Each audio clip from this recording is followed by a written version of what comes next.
magbasa ng salita ng hula. Mapalad ang nakikinig at tumutupad. Mapalad ang nahahapis at sila ay aaliwin. Mapalad ang nagugutom at sila ay bubusugin. Ang magtiis hanggang sa wakas, sila lamang ang maliligtas. Ang magtiis hanggang sa wakas, sila lamang ang siyang maliligtas. Lalaganap ang kasamaan at sila'y magkakanuluhan. Lilitaw ang mga bulaan dito sa sanlibutan. Makipot ang pintuan patungo sa kaligtasan.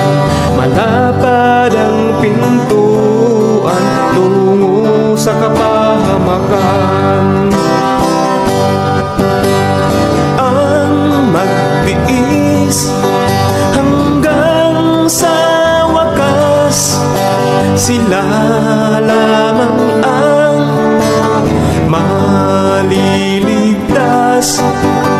Ang magtiis hanggang sa wakas, sila lamang ang siyang maliligtas.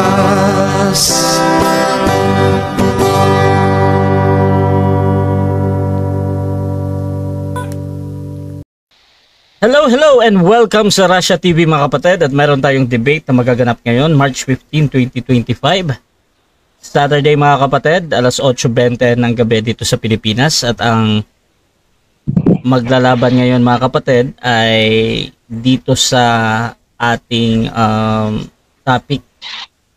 This is between Last Generation Theology at ayon sa Nasusulat Ministry. So si Brother Leonard yung ating affirmative dito, at si Brother Denmar Santiago yung ating negative dito. So ang topic natin ay patutunayan ko na satanic ang doctrine na wala kang bahagi o kailangang gawin para makapasok sa langit.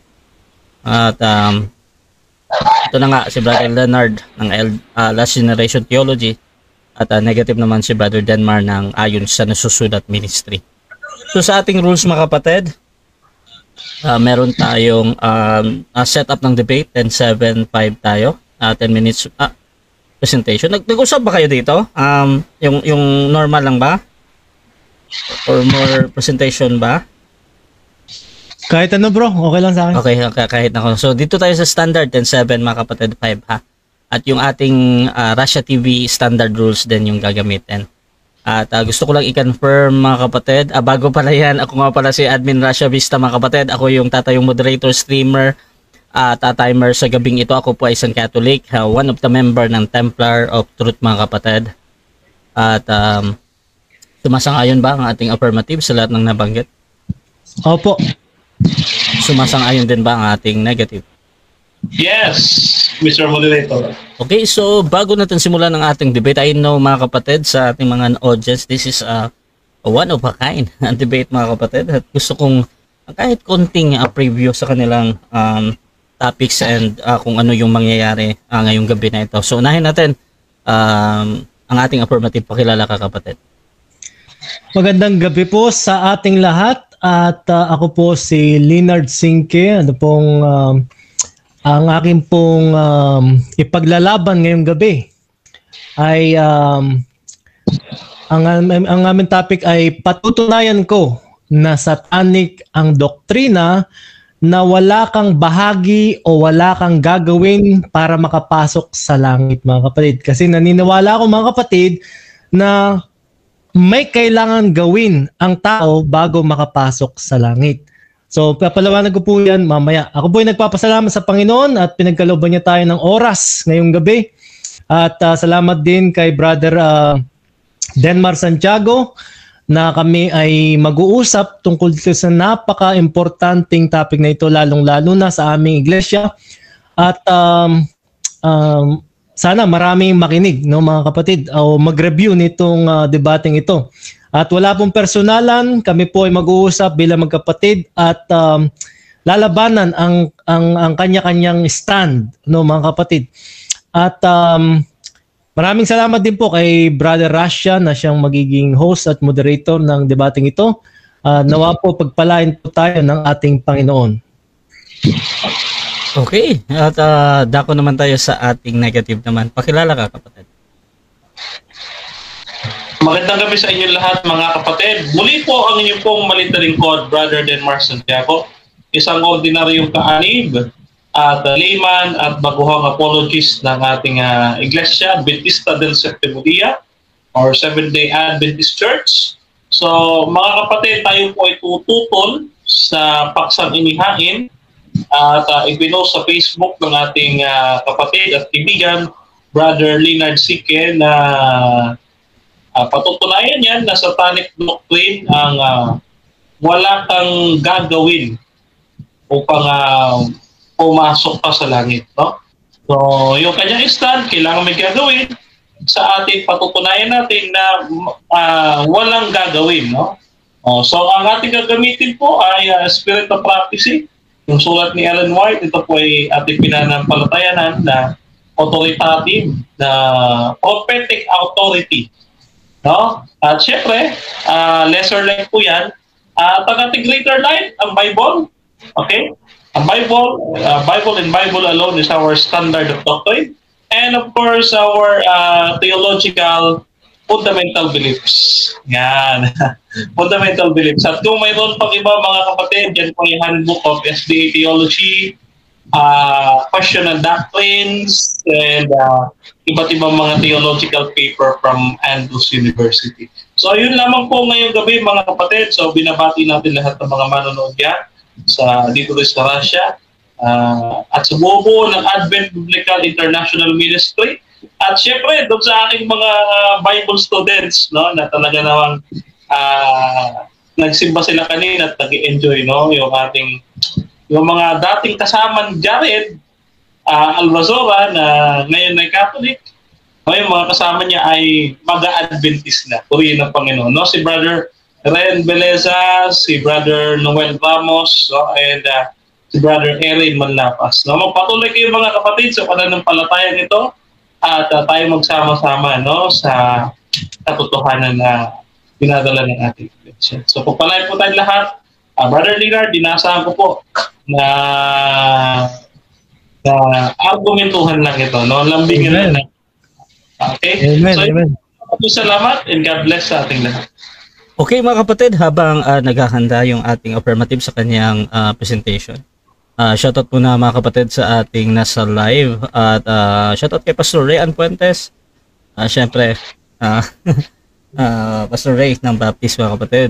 Shoutout din kay Sister Emmy Alfonso na talagang napaka masugid na taga-subaybay ng Russia TV. Laging nanonood ng podcast kahit anong religion at talagang inaano niya, no, bawat nagpapahayag. So, iset ko lang yung screen ni brother, mga medyo maganda tingnan. Okay, ito.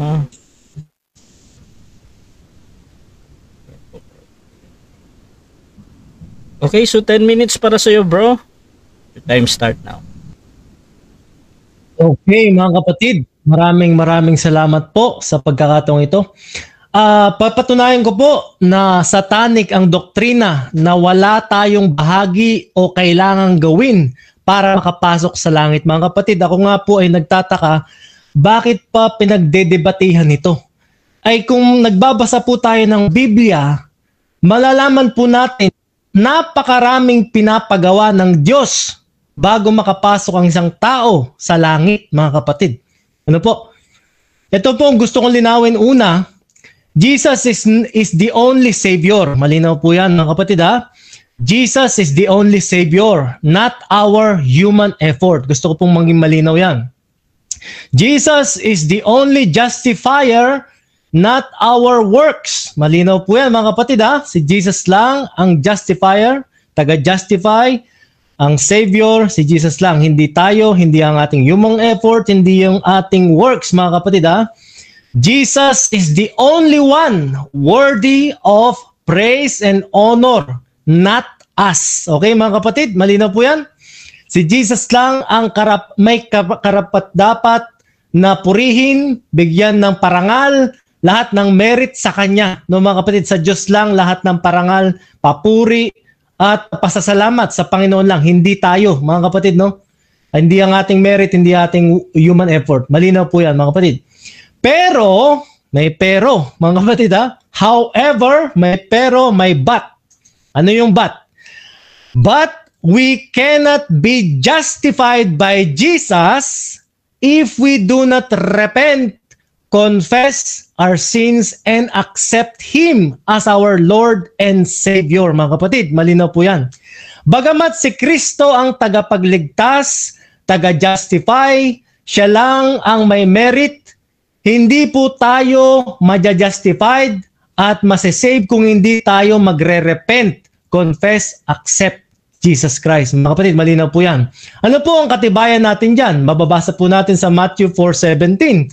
From then on, Jesus began to preach, repent of your sins and turn to God. Ito ang utos, mga kapatid. Tanong, meron bang kailangan gawin bago makapasok sa langit? Abay, meron, mga kapatid. Ayan nga, si Jesus nga mismo nagsabi, repent of your sins. Sino magre-repent? Malamang yung makasalanan, mga kapatid. Repent, repent, repent. Repent of your sins. Tayo, ako, si Brother Denmar, si Brother Rasha, lahat ng tao sa buong mundo, sila ang kailangan mag-repent. Siyempre, sa tulong ni Kristo, mga kapatid. Hindi pwedeng si Kristo magre-repent. Tayo dapat ang mag-repent sa tulong ni Kristo, mga kapatid. Ha? Repent of your sins and turn to God, for the kingdom of heaven is near. Okay, number 1, repent. Okay, mga kapatid. Ano naman yung confess? 1 John 1:9. If we confess our sins, He is faithful and just to forgive us our sins and to cleanse us from all unrighteousness. Kung tayo ay magkukumpisal, kung tayo ay magko-confess ng ating mga kasalanan sa Diyos, mga kapatid, sa Diyos, hindi sa pare. Sa Diyos magkukumpisal, mga kapatid. Kung ikukumpisal natin ang ating mga kasalanan sa Diyos, tayo kanyang patatawarin at lilinisin sa lahat ng ating mga pagkakamali o kasalanan, mga kapatid. Repent and confess. Sino magko-confess? Tayo, mga kapatid.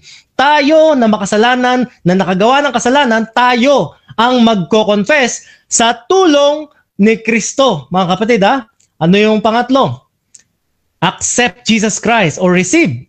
John 1:12-13. But as many as received Him, lahat ng tumanggap kay Kristo, to them He gave the right to become children of God. Ibig sabihin, bibigyan sila ng kaligtasan lahat ng tumanggap kay Kristo. To those who believe in His name, who were born not of blood, nor of the will of the flesh, nor of the will of man, but God. But of God, mga kapatid, no? So, review natin. Kailangan mag-repent, tinutusan tayo mag-repent, confess, and accept Jesus as our Lord and Savior bago tayo magkaroon ng kaligtasan, mga kapatid. Kung walang repentance, walang confession, walang acceptance, walang justification, walang salvation, mga kapatid. Malinaw po yan. Repentance, confession, acceptance are all human efforts with divine help sa tulong ng Diyos, mga kapatid. Hindi pwedeng human effort lang, mga kapatid. Wala pong kaligtasan kung human effort lang. Katulad ng mga Pariseo, sinusunod yung kautusan, di naman tinatanggap si Kristo. Mga kapatid, hindi po tayo ganun. Mga 7-day Adventist po tayo na naniniwala kay Kristo, nananampalataya kay Kristo, pero kailangan nating makipag-cooperate sa Diyos, mga kapatid. Dahil ang Diyos ang tagapagligtas, ililigtas tayo, kailangan nating makipag-cooperate, mga kapatid. We cannot be justified by Jesus unless we repent, confess our sins, and accept Him as our Lord and Savior, whether spoken aloud or acknowledged in our minds, mga kapatid. Ito man ay verbal, malakas, o sa ating isip, kailangan nating mag-repent, confess, and accept Jesus, mga kapatid. Ito, human effort. Ito yung definition ng human effort, mga kapatid. Human effort refers to the conscious exertion of physical or mental energy directed towards achieving a goal or completing a task. Ngayon, ang tanong, anong ginawa ni Kristo nung siya'y naipako sa cross? Niligtas niya ba automatically lahat ng tao sa buong mundo? Yun ba yung ginawa niya nung naipako siya sa cross? Nung naipako si Kristo sa cross, lahat ba ng tao naligtas na? Mali, mga kapatid.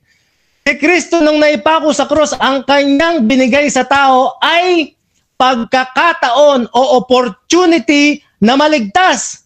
Ano yung kondisyon? Ito yung kondisyon, John 3:16. John 3:16, for God so loved the world that He gave His only begotten Son, that whosoever, may kondisyon mga kapatid, whosoever believeth in Him should not perish but have everlasting life. Paano kung hindi mag-believe? Di impyerno. Dagat-dagata nga po yan. Kung hindi ka mananampalataya kay Kristo, perish ang kahihinat na natin, mga kapatid. Kaya nga napaka-importante.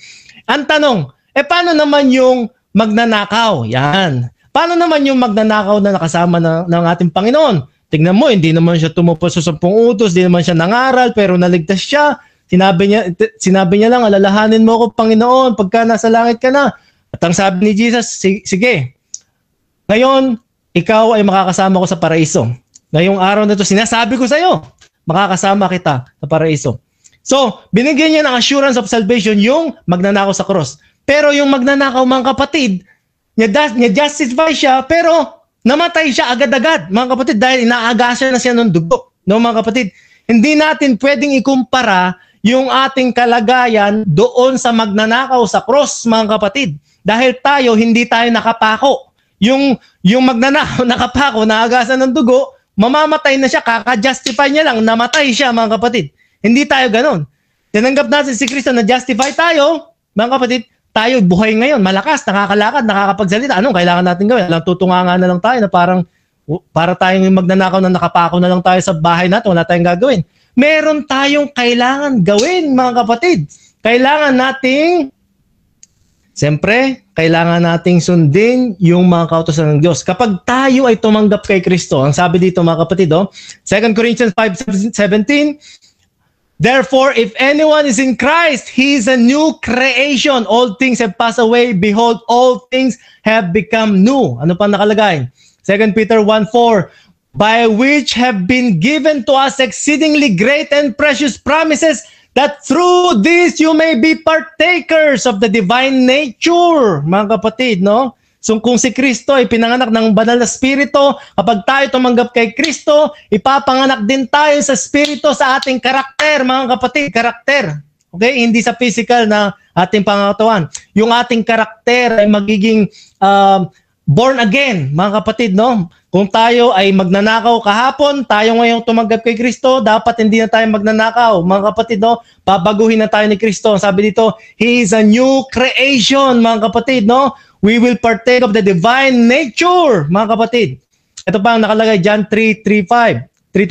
Jesus answered and said to him, most assuredly I say to you, unless one is born again, he cannot see the kingdom of God. Kailangan ma-born again, mga kapatid. Whosoever has been born of God does not sin, for his seed remains in him, and he cannot sin because he has been born of God. Mga kapatid, wow, ang bilis ng oras. Pag tayo tumanggap kay Kristo, anong gagawin niya? Papasuot niya yung robe of righteousness niya, mga kapatid. At yung robe of righteousness niya ay sinless perfection, mga kapatid. Yung kanyang robe of righteousness ay perfecto, mga kapatid. Yun ay righteous, holy, mga kapatid. Ipapasuot niya sa atin yun. No, mga kapatid, ito yung nangyari doon sa magnanakaw sa cross. Ang problema, hindi natin katulad yung magnanakaw sa cross, mga kapatid. Tayo nakakalakad ngayon. Kung tayo ay nabubuhay pa, pag tananggap natin si Kristo, binibigyan pa tayo ng maraming taon, binibigyan pa tayo ng maraming oras, maraming pagkakataon, paglingkuran siya, anong kailangan natin gawin? Anong sinasabi ng Biblia? May gagawin ba para makapasok sa langit, mga kapatid? Meron, mga kapatid. Ito nakalagay sa Bible. 1 Peter 2:21-22. For to this you were called, because Christ also suffered for us, leaving us an example that you should follow His steps. We, Seventh-day Adventists, kailangan nating sundin yung example ni Jesus Christ. Anong example? Who committed no sin, nor was deceit found in His mouth. Wow, matinding example yan, mga kapatid, no? Kung si Kristo ay pinanagumpayan niya lahat ng temptasyon ni Satanas, kailangan din natin panagumpayan lahat ng temptasyon ni Satanas, tumigil sa lahat ng kasalanan sa tulong ni Kristo, mga kapatid. Ang sabi pa dito, 1 John 2:6, He who says he abides in Him ought himself also to walk just as Jesus walked, mga kapatid. Napakatindi ng pagtawag sa atin ng Panginoon. Kung papaano sinunod ng perpekto ng ating Panginoong Hesus ang mga kautusan ng Diyos, ganon din natin dapat sundin ng perpekto, mga kapatid, katulad ng pagsunod ng ating Panginoon. Ito pa nakalagay, 1 John 3:6, Whoever abides in Him does not sin. Whoever sins has neither seen Him nor known Him. Ibig sabihin, mga kapatid, kapag sinasabi ng mga Seventh-day Adventists na talagang nananatili sila kay Kristo, dapat pala hindi na sila gumagawa ng kasalanan. Kasi, ang sabi dito, kung sino man ang nananatili kay Kristo, sila ay hindi na dapat nagkakasala. So, kapag ang isang Seventh-day Adventist gumawa ng kasalanan, mga kapatid, no, hindi talaga siya nag-a-abide kay Kristo. Yun ang patunay natin dyan, mga kapatid. At kapag ka nangangaral ang ating mga mangangaral na sinasabi nila na wala tayong kailangan gawin para makapasok sa langit, ito po ay matinding satanistang turo, satanic doctrine po ito, mga kapatid, dahil nabasa po natin kanina at ngayon na napakaraming pinapagawa ng ating Panginoon, mga kapatid. Dahil kailangan nating sundin lahat ng kanyang ginawa example nung siya'y nabuhay dito sa mundo, mga kapatid. Maraming salamat po.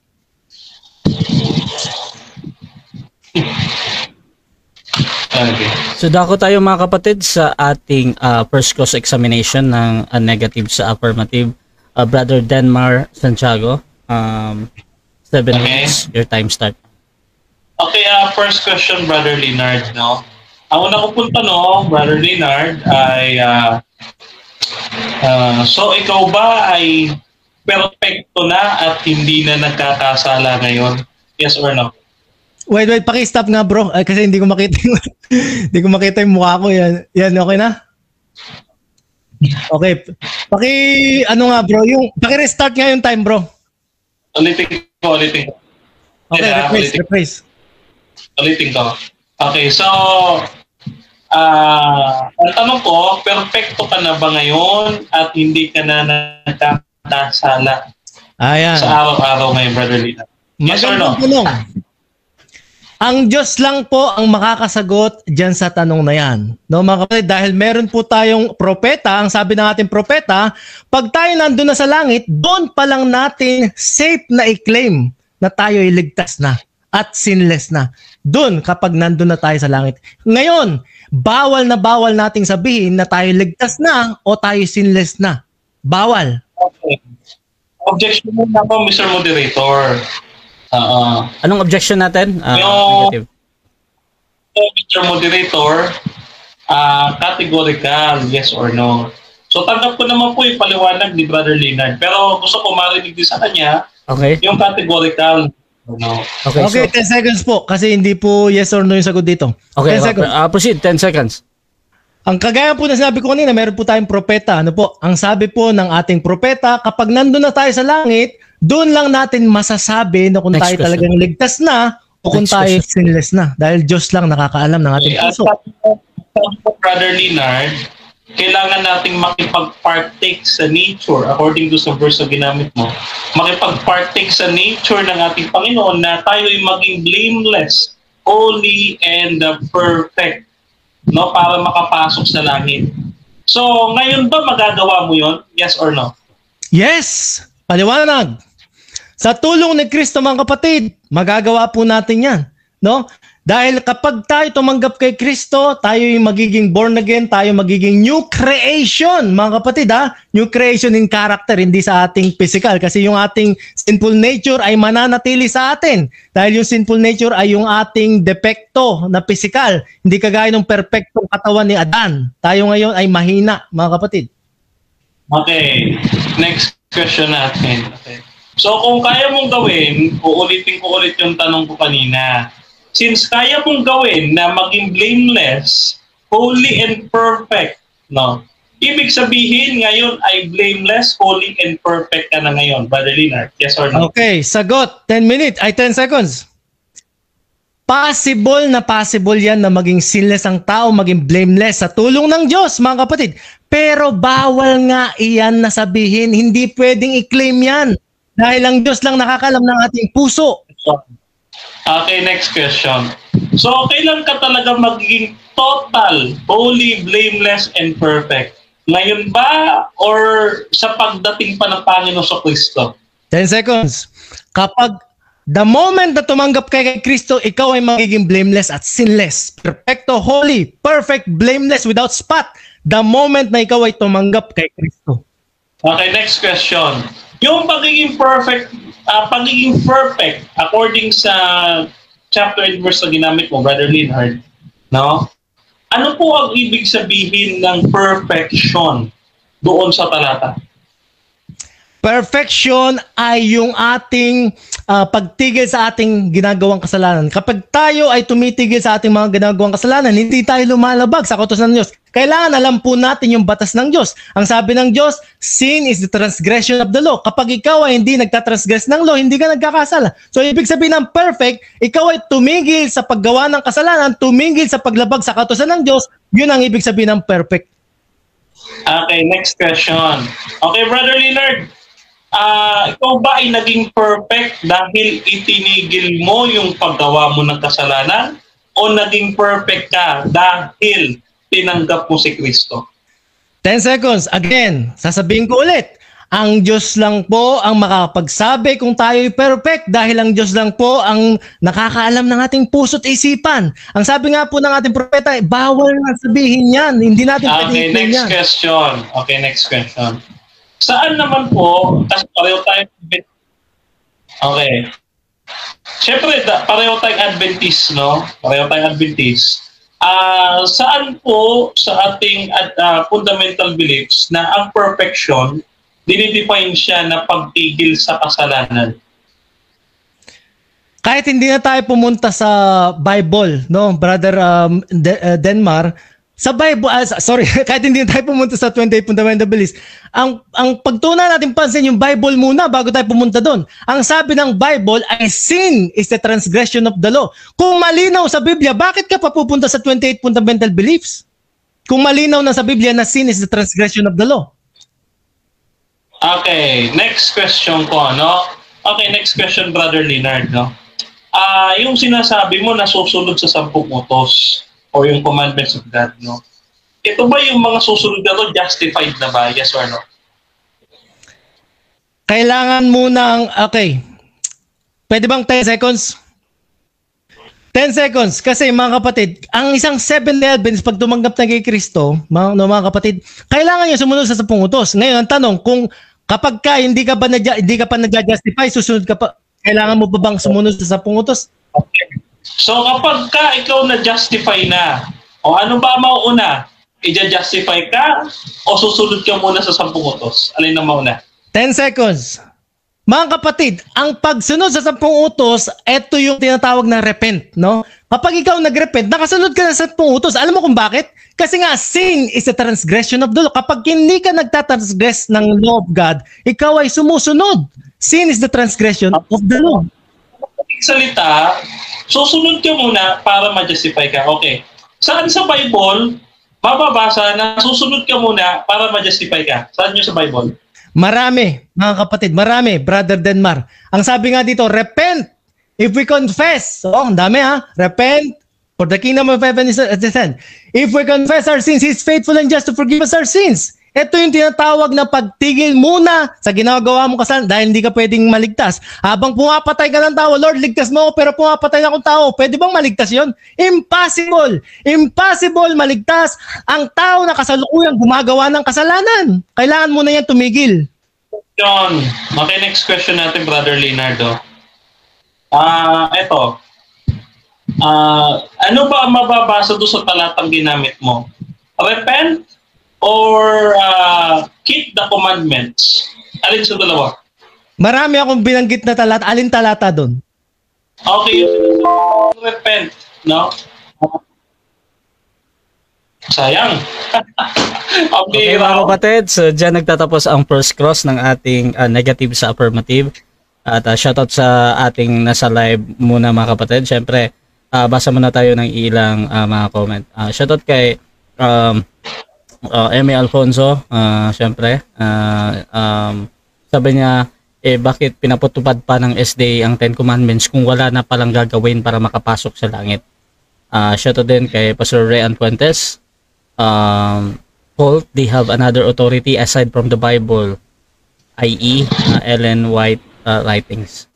At shoutout din kay Albert Hinkel, shoutout kay Denmar, wag mong masyadong bugbugin kalaban mo. SDA yan.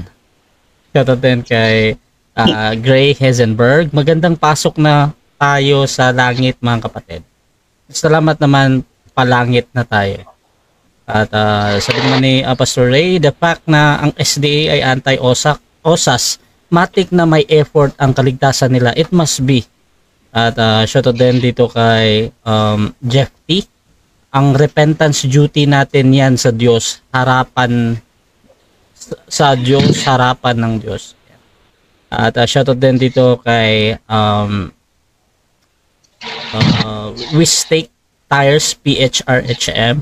Naligtas si Leonard dahil sumunod siya sa utos, hindi dahil naawa sa kanya ang Diyos. At shoutout din dito kay Nunyal, SDA versus SDA, magkaiba ang doctrine nila. Bakit debate pa sila? Pareho namang SDA. At shoutout din kay June Reyes, mukhang tiyak ni Brother Leonard na hindi na siya nagkakasala. At dito din mga kapatid kay Kenneth Bondia, di ba parehas SDA yung mga yan, bro? Shoutout kay Erwin De La Cruz. Leonard, pwede ka na ulit sa Tagalog, ha? Hindi ka na pwede mag-impose sa akin ng straight English. At shoutout din mga kapatid kay dito tayo sa iba. Ayan, sila din. David Stan, confused pareho yan sa meaning ng born again dahil mga dicot mga yan at hindi mga tricot. Hindi nila ma-reconcile ang pagiging born again. Shoutout din kay Ruben Nankilada ng SDA. Good defense, Brother Leonard. Shoutout din kay Ethan Contra. Good evening, bro Russia. At kay Pastor Rayan, mas maganda laban dyan, OSAS 4. Ako versus silang dalawa. So mga kapatid, dako tayo sa ating negative presentation. I-fix ko lang yung video. Screen ko, bro. Yes, bro. Malaki? Malaki, bro. I-fix ko lang, bro, ha, para magandang tingnan. So, shoutout muna mga kapatid sa ating nasa live. Ayan, special shoutout dito sa ating mga kapatid na talagang nag-aabang. At nandyan si Brother Albert Hinkel, mga kapatid, ng Debaters Convention. Ayan, maraming salamat sa panonood. At mabuhay kayong lahat dyan. Ayan. So mga kapatid, dito na tayo sa ating negative presentation. Brother Denmar Santiago ng parang naano ko ng Seventh-day Adventist. Basahin ko lang. Brother Denmar Santiago ng Ayon sa Nasusulat Ministry. Your time start now. Okay, thank you. Good evening sa ating lahat. Happy first day of the week sa mga pagano. Okay, so tayo po ay tututol po sa paksa na inihain ng ating kapatid. Ito po ay dialogo sa pagtuo, no? Dialogue sa katotohanan, mga kapatid. Ito po ay lambingan namin, kurutan ba ni Brother Leonard? Okay, so tayo po ay tatayo po sa panig po ng katotohanan at tunay na doktrina ng ating simbahan. or ng ating iglesia, no, according sa ating fundamental beliefs, no? So, first of all, mga kapatid, in-establish natin, only through Jesus Christ can one experience salvation, no? So sa pamamagitan lamang ng ating Panginoon Kristo, hindi po sa ating mga gawa, no? Tandaan po natin, mga kapatid, hindi po sa pamamagitan ng ating gawa. Hindi naman po sinabing I am the way. Hindi naman po sinabi natin na we are the way, no? O di ano po sabi? I am the way, the truth, and the life, and no one comes to the Father except through me. Sabi ng ating Panginoon Kristo John chapter 14 verse 6. Ngayon, eto, no, sa ating fundamental beliefs, page 136, sabi dito, although repentance precedes forgiveness, sinners cannot, by repentance, fit themselves to secure the blessing of God. In fact, sinners cannot even reproduce from within themselves repentance. It is the gift of God. Acts chapter 5 verse 31 and Romans chapter 2 verse 4. Dito mga kapatid, no, makikita natin, laging sinasabi ng kapatid na Leonardo, repent. How can you repent? Kung sinasabi ng ating fundamental beliefs na sinners cannot repent by themselves, no? So they cannot even reproduce. Bakit? Kasi, Brother Leonard, Ephesians chapter 2 verse 1, they are dead in sin and trespasses at transgressions, no? They are dead, spiritually dead. When you say dead, katulad ni Lazarus, tied hands and feet, wala silang magagawa. They cannot repent. Oh, ngayon, ano pa sabi, Brother Leonard, no? So, tayo, sabi dito sa Romans chapter 5 verse 12, nang pumasok ang kasalanan, ay pumasok din ang kamatayan sa lahat ng tao. Therefore, ang lahat ay nakadakdang mamatay o maimpyerno, no? Pagkatapos ito, sila ba, no, ay makapagre-repent? Ano ang sabi ng Diyos, no? Diyan sa 2 Timothy chapter 2 verse 25, no? If God pre-adventure will give them repentance, sino magbibigay? Ang Diyos, hindi tayo. Hindi tayo ang gagawa ng repentance. Ang Diyos ang magbibigay ng repentance sa atin to acknowledge the truth that they may recover themselves out of the snare of the devil who are taken captive by him at his will.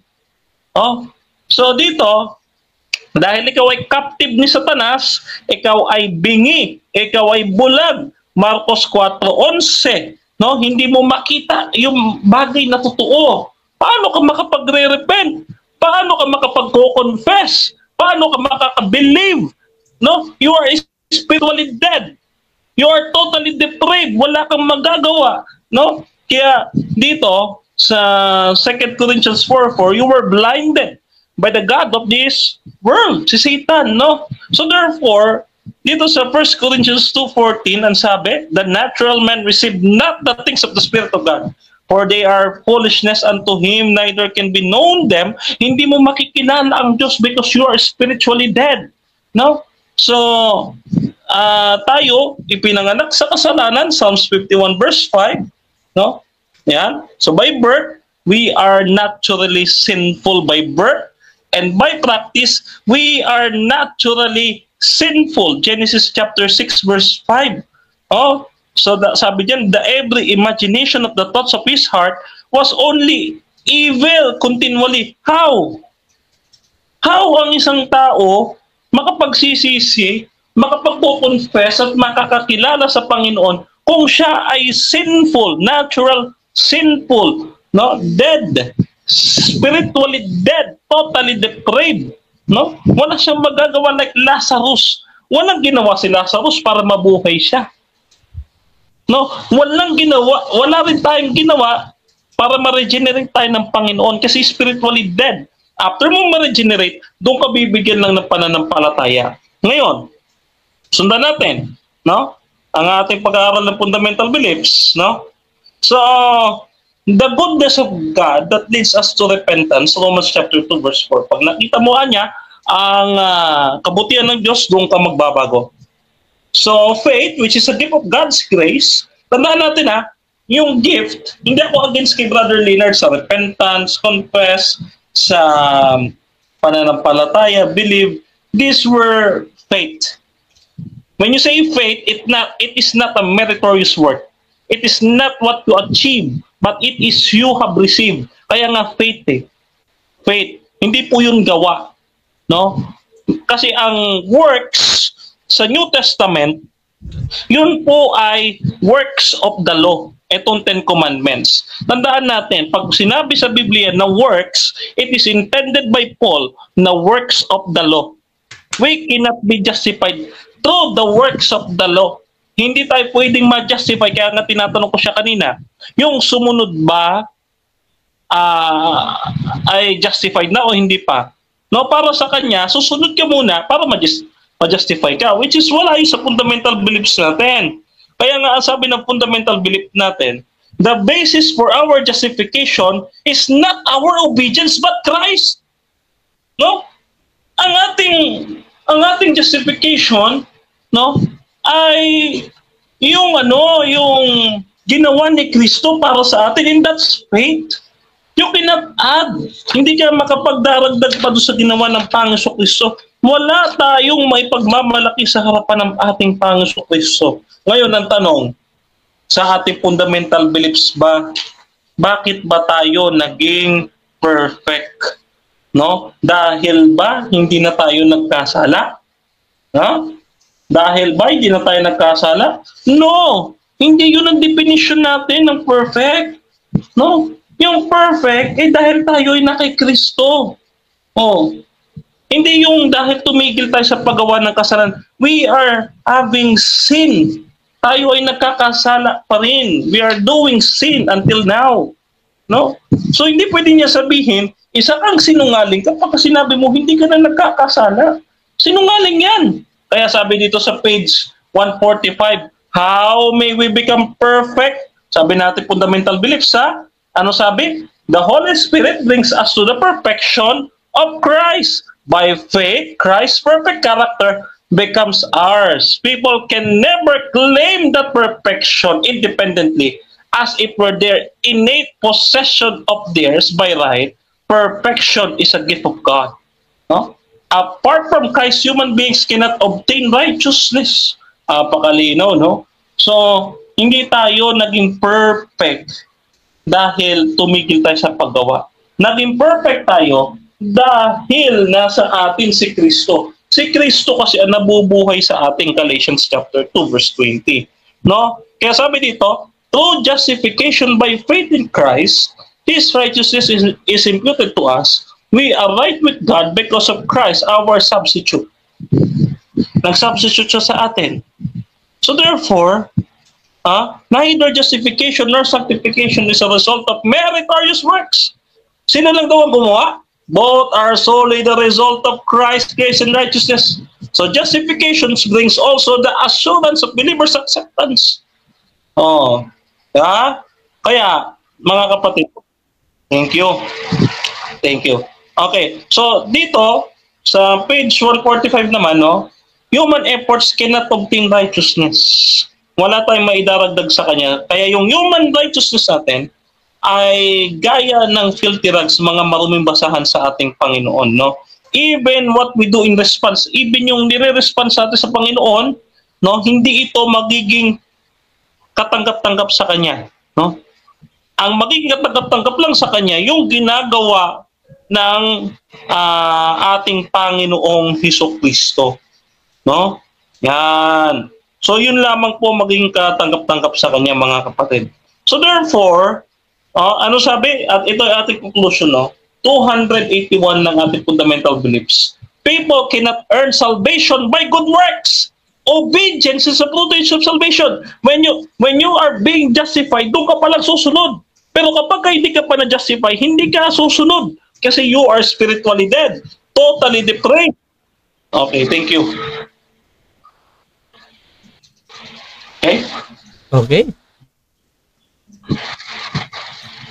So dyan nagtatapos, mga kapatid, ang presentation ng ating negative. At dako tayo sa ating first cross-examination ng ating affirmative sa negative. Ayan, so 7 minutes, Brother Leonard. Your time start now. Okay, may freedom of choice ka pa ba, Brother Denmar, na igalaw ang kamay at paa mo? O parang puppet ka na lang na si Kristo na lahat ang gagalaw ng kamay at paa mo? Meron pa rin akong free will, but determined in accordance with my nature. So I am sinful, so therefore sinful din ang magagawa ko. Okay. Psalms chapter 5, verse 5. Next question. Ulitin ko ang tanong, hindi mo nasagot na maayos, brother. Sino ang gumagalaw ng paa mo? Ikaw o si Kristo? Ako. Next Amen. question. Amen. Amen. So meron ka pa rin control sa sarili mo. Pwede bang ma-justify ni Jesus ang isang tao habang kasalukuyan siyang gumagawa ng kasalanan? Yes. What? Pwede siya ma-justify. Kasi ang grace ng Panginoon, that is an undeserved of us. So, we are elected to be holy and blameless. Ephesians chapter 1 verse 4. Kaya ang ating Panginoon Kristo na parito para sa mga kasalanan, hindi para sa mga banal at sumusunod na. Brad, nangilabot ako sa sagot mo. Ang sabi mo, habang nanonood ng kalaswaan ng isang tao at hihingi siya ng tao, Lord, iligtas mo ako. Pero nanonood ako ng kalaswaan ngayon, gumagawa ng kalaswaan ngayon, ligtas mo ako. Kayang iligtas ng Diyos yon? Kahit ang desisyon ng tao ay patuloy na gumagawa ng kasalanan? Yes. What? Brad? Alam mo kung bakit? They are spiritually dead.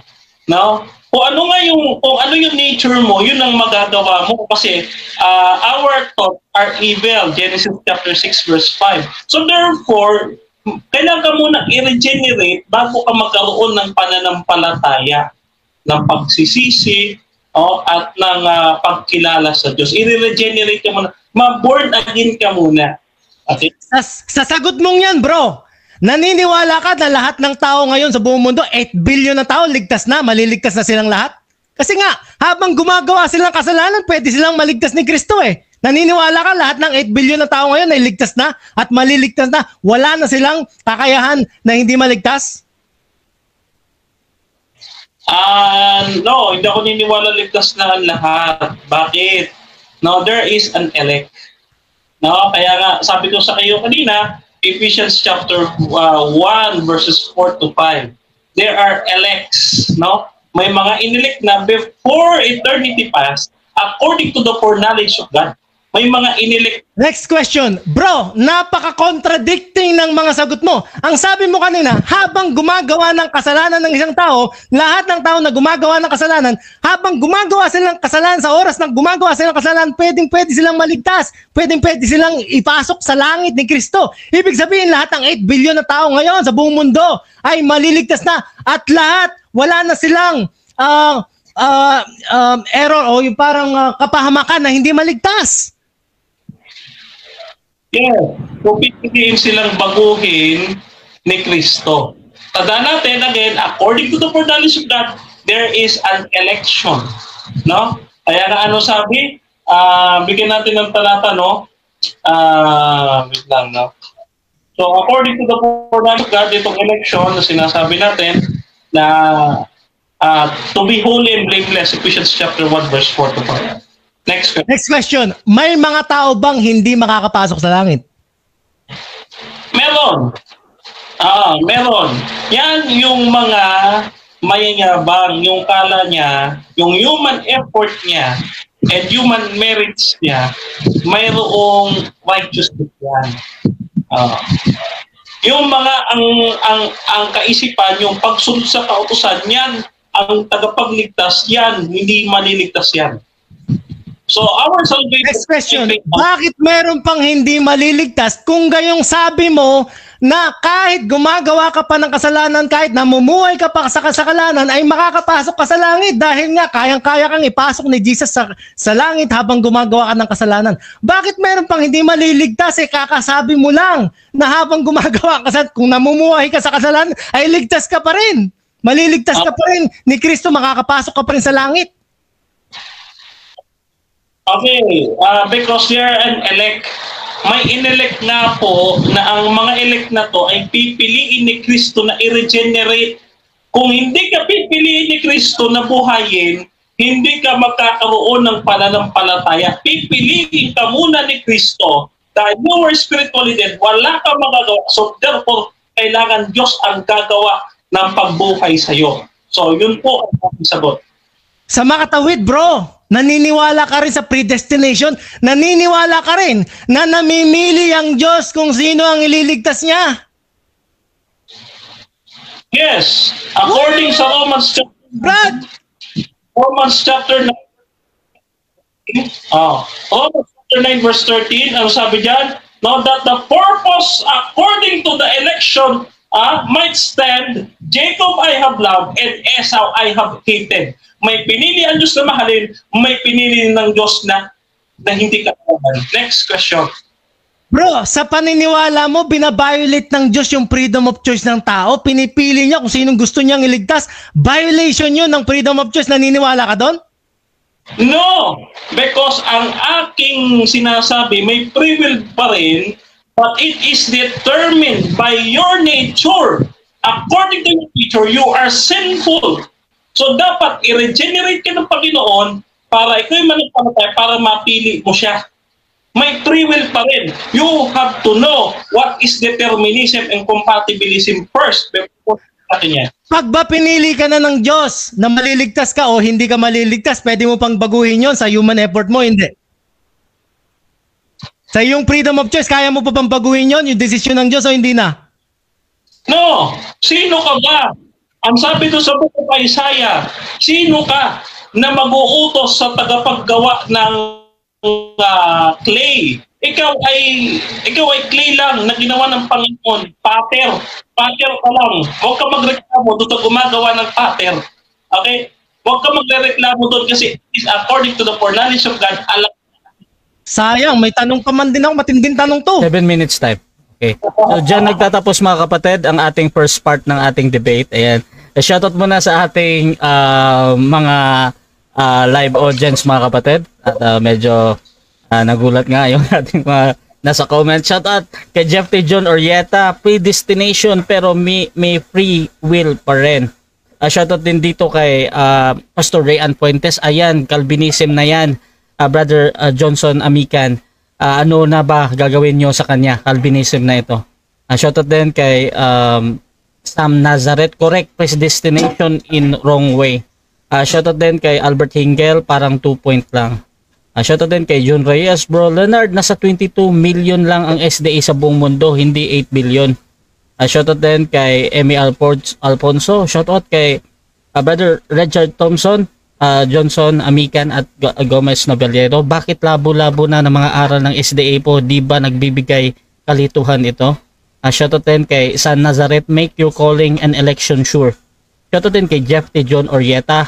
Saan mo nakuha yung aral mo, Denmar? Na habang ginagawa ng kasalanan, pwedeng maligtas. At shoutout din dito kay Pastor Rayan Fuentes. Edit na naman to yung what niya kahit sumagot pa ang kalaban. Shoutout din dito kay David Stan, pareho talaga kayong confused dahil yung sabi ng kalaban mo hindi na nagkakasala, tapos ikaw naman nagkakasala pa. Parehong tama po yan dahil parehong mababa sa Biblia, dapat i-reconcile lang. At shoutout din mga kapatid kay Luther Guerrero, kagaya sa Israel na binihag sa Egypto noong iniligtas sila ng Diyos mula sa kamay ng Paraon at pinalaya sila. Wala silang nagawang mabuti bago sila pinalaya, pero noong pinalaya sila, pinasunod sila ang kautusan. Ibig sabihin, sinusunod natin ang kautusan hindi dahil para maligtas, kundi sinusunod natin ang kautusan dahil tayo'y ligtas. Shoutout din kay Day Corps. Pareho naman sila di naunawaan sinasabi nila. Shoutout din dito kay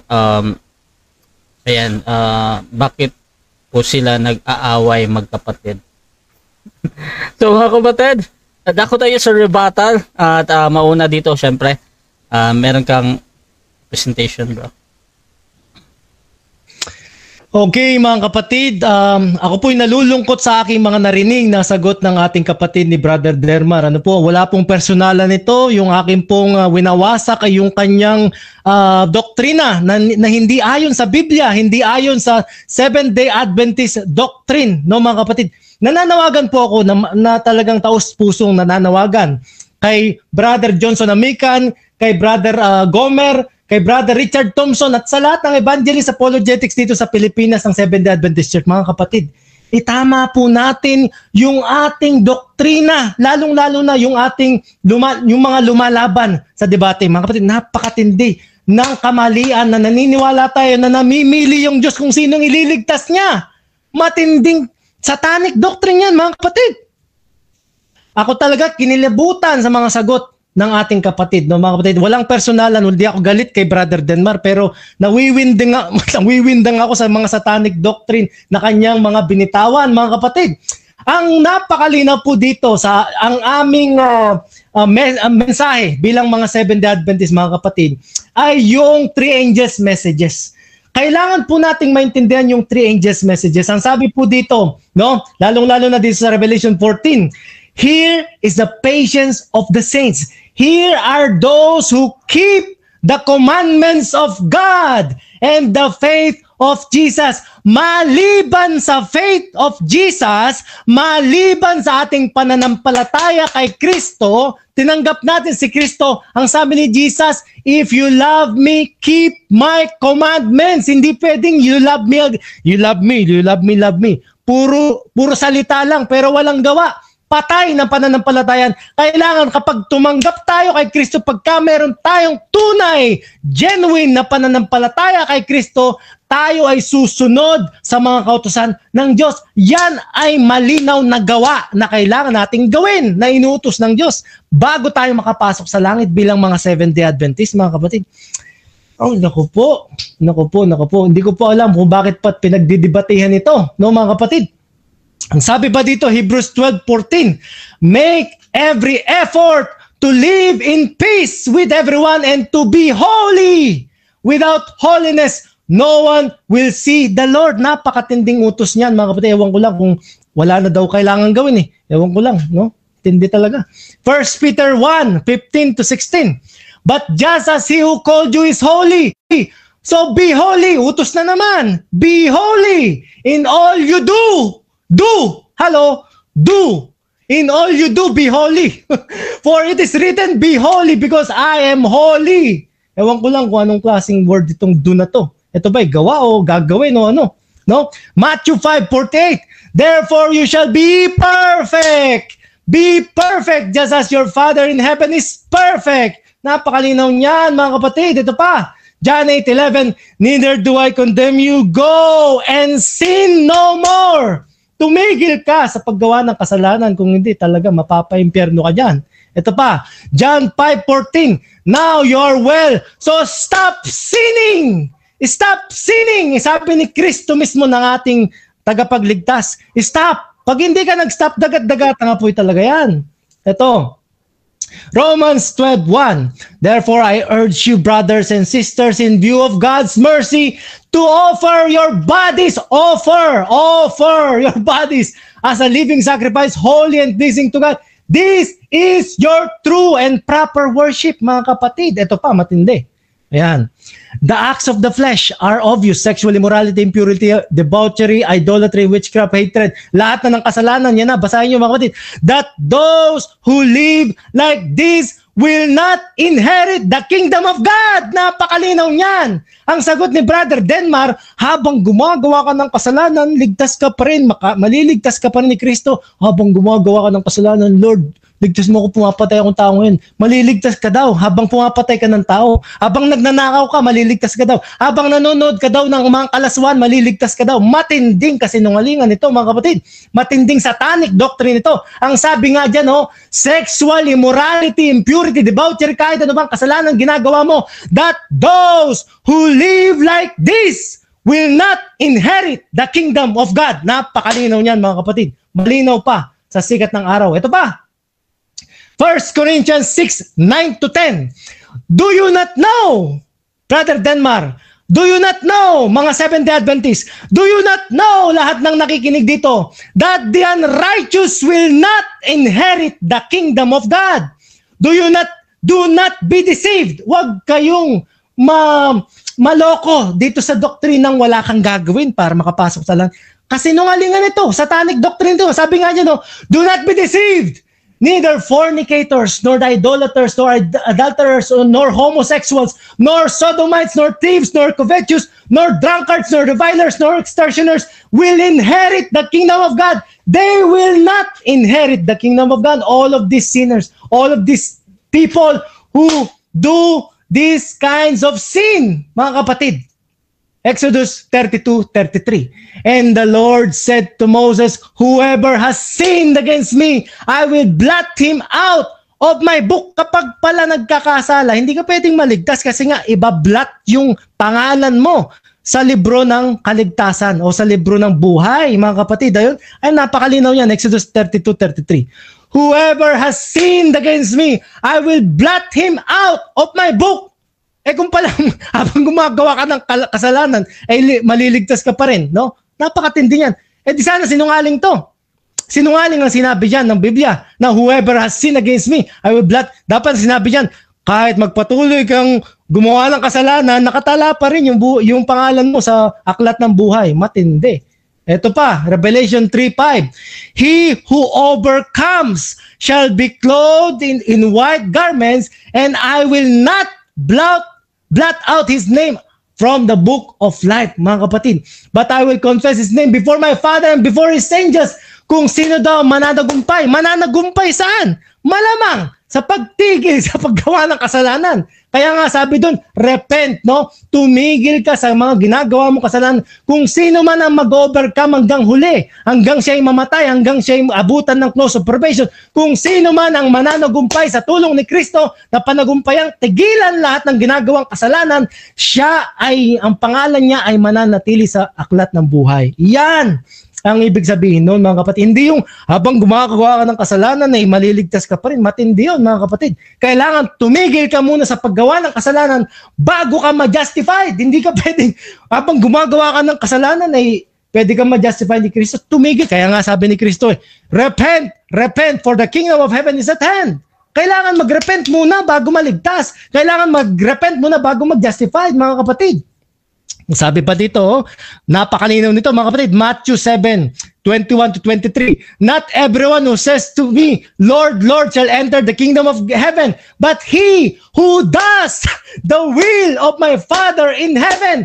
Yung mga sumusunod lang sa mga kautusan ng Diyos, sila lang ang makakapasok sa langit. Shall enter. Yan, enter. Makakapasok sa langit. Yung mga sumusunod lang sa kautusan ng Diyos, napakalinaw niyan. Kaya yung sinasabi nilang, wala kang kailangan gawin, wala kang bahagi, wala kang kailangan gawin para makapasok sa langit. Isang satanistang turo ito, mga kapatid. Satanic doctrine turo na ito. Wala kang kailangan gawin para makapasok sa langit. Patinding satanic doctrine ito, mga kapatid. Every time we commit sin, we lose our justification. Every time we commit sin, we lose our salvation. Yan ang doktrina ng Seventh-day Adventist Church, mga kapatid. Kailangan malaman natin yung batas ng Diyos. Kailangan malaman natin kung ano bang sinasabi ng batas ng Diyos. Ang sabi dito sa Revelation 14:12, ang mga maliligtas lang ay yung mga sumusunod sa kautusan ng Diyos at nananampalataya kay Kristo. Kasi nga, ang batas ng Diyos ito. 1 John 3:4, whosoever committed sin transgresses also the law for sin. It's a transgression of the law. Malinaw.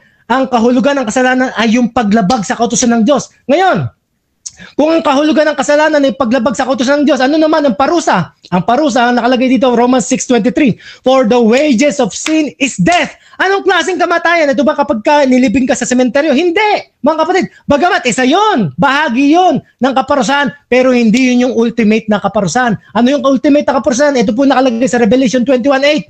But the cowardly and believing abominable, sexually immoral, sorcerers, lahat ng makasalanan, which burn, they will have a part in the lake which burns with fire and brimstone, which is the second death. Ito talaga yung sinasabi ng Romans 6:23. For the wages of sin is death. Ito yung kaparusahan ng mga magpapatuloy gumawa ng kasalanan. Yan.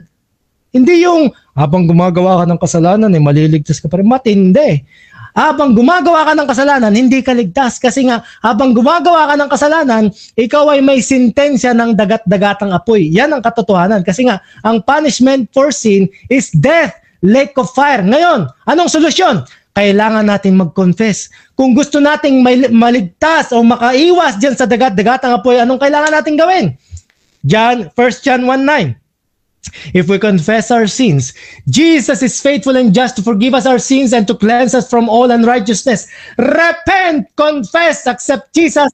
Yan ang solusyon para tayo makaiwas sa dagat-dagatang apoy. Hindi yung parang kahit gumagawa ka ng kasalanan ay ligtas ka pa rin sa dagat-dagatang apoy. Namimili daw yung Diyos ng kung sino yung ililigtas niya. Abay, matinding kasinungalingan ito, matinding satanic doctrine ito. Hindi po yan ang doktrina ng Seventh-day Adventist Church, mga kapatid. Ako po ay lumaki sa Seventh-day Adventist Church. Wala pa akong narinig na ganyan turo. Wala pa akong narinig na ganyan turo na habang gumagawa ka ng kasalanan ay madya-justified ka pa rin. Habang gumagawa ng kasalanan ay ligtas ka pa rin. Matindi yan, mga kapatid. Hindi na turo ng Seventh-day Adventist yan. Lalo na yung mamimili yung Diyos kung sinong liligtas niya. Hindi yan turo ng Seventh-day Adventist Church. Ako na po nagsasabi sa inyo. Hindi ko pa narinig sa talalang buhay ko, hindi ko pa narinig na namimili yung Diyos kung sinong ililigtas niya. Calvinist po yan, predestination po yan, Baptist po yan, mga kapatid. Osas yan, no? Yung one save, always save. Matindi yan, mga kapatid, no? Sana matauhan po yung ating mga pastor sa Seventh-day Adventist Church at mga evangelist, mga nangangaral. Nawa po, mga kapatid, kayo po ay may natutunan dito sa ating presentasyon. Mga kapatid, ako'y nalulungkot talaga sa aking mga narinig na kasagutan, mga kapatid. Mamaya, ipagpapatuloy ko, no, yung dapat meron tayong kailangan gawin, no, para makapasok sa langit. Okay. Diyan nagtatapos, mga kapatid, ang rebuttal ng ating affirmative. Dako tayo sa 7 minutes na cross-examination ng ating negative sa affirmative. Brother Denmar, your time start. Nakamute. Okay, so nakamute ba ako? Okay, so eto tanong ko, no? So, kailangan ka munang tumigil sa pagkakasala at kailangan hindi ka na magkasala para iligtas ka ni Kristo. Yes or no? Mali! Paliwanag. Kailangan mo tumigil. Objection. Anong objection, bro? Ang aking tanong ay categorical po, Mr. Moderator. Ang tanong ko po, no? So, dapat ba tayong tumigil sa pagkakasala at hindi na magkasala para tayo iligtas si Kristo? Yes or no? Yes or no to? No! Proceed, Paliwanag. Kailangan mong tumigil pero hindi tiyak na makakatigil ka hanggang kamatayan mo. Kailangan mong tumigil sa punto na gumagawa ka ng kasalanan bago ka ma-justify. Pero hindi ibig sabihin na sure ball ka na hindi ka na magkakasala. Hindi yun. Ang pagtigil ka ngayon. Habang ikaw ay nagpapaligtas kay Kristo, tumigil ka gumawa ng kasalanan. Pero hindi ibig sabihin na sure ball ka na hindi gagawa ng kasalanan.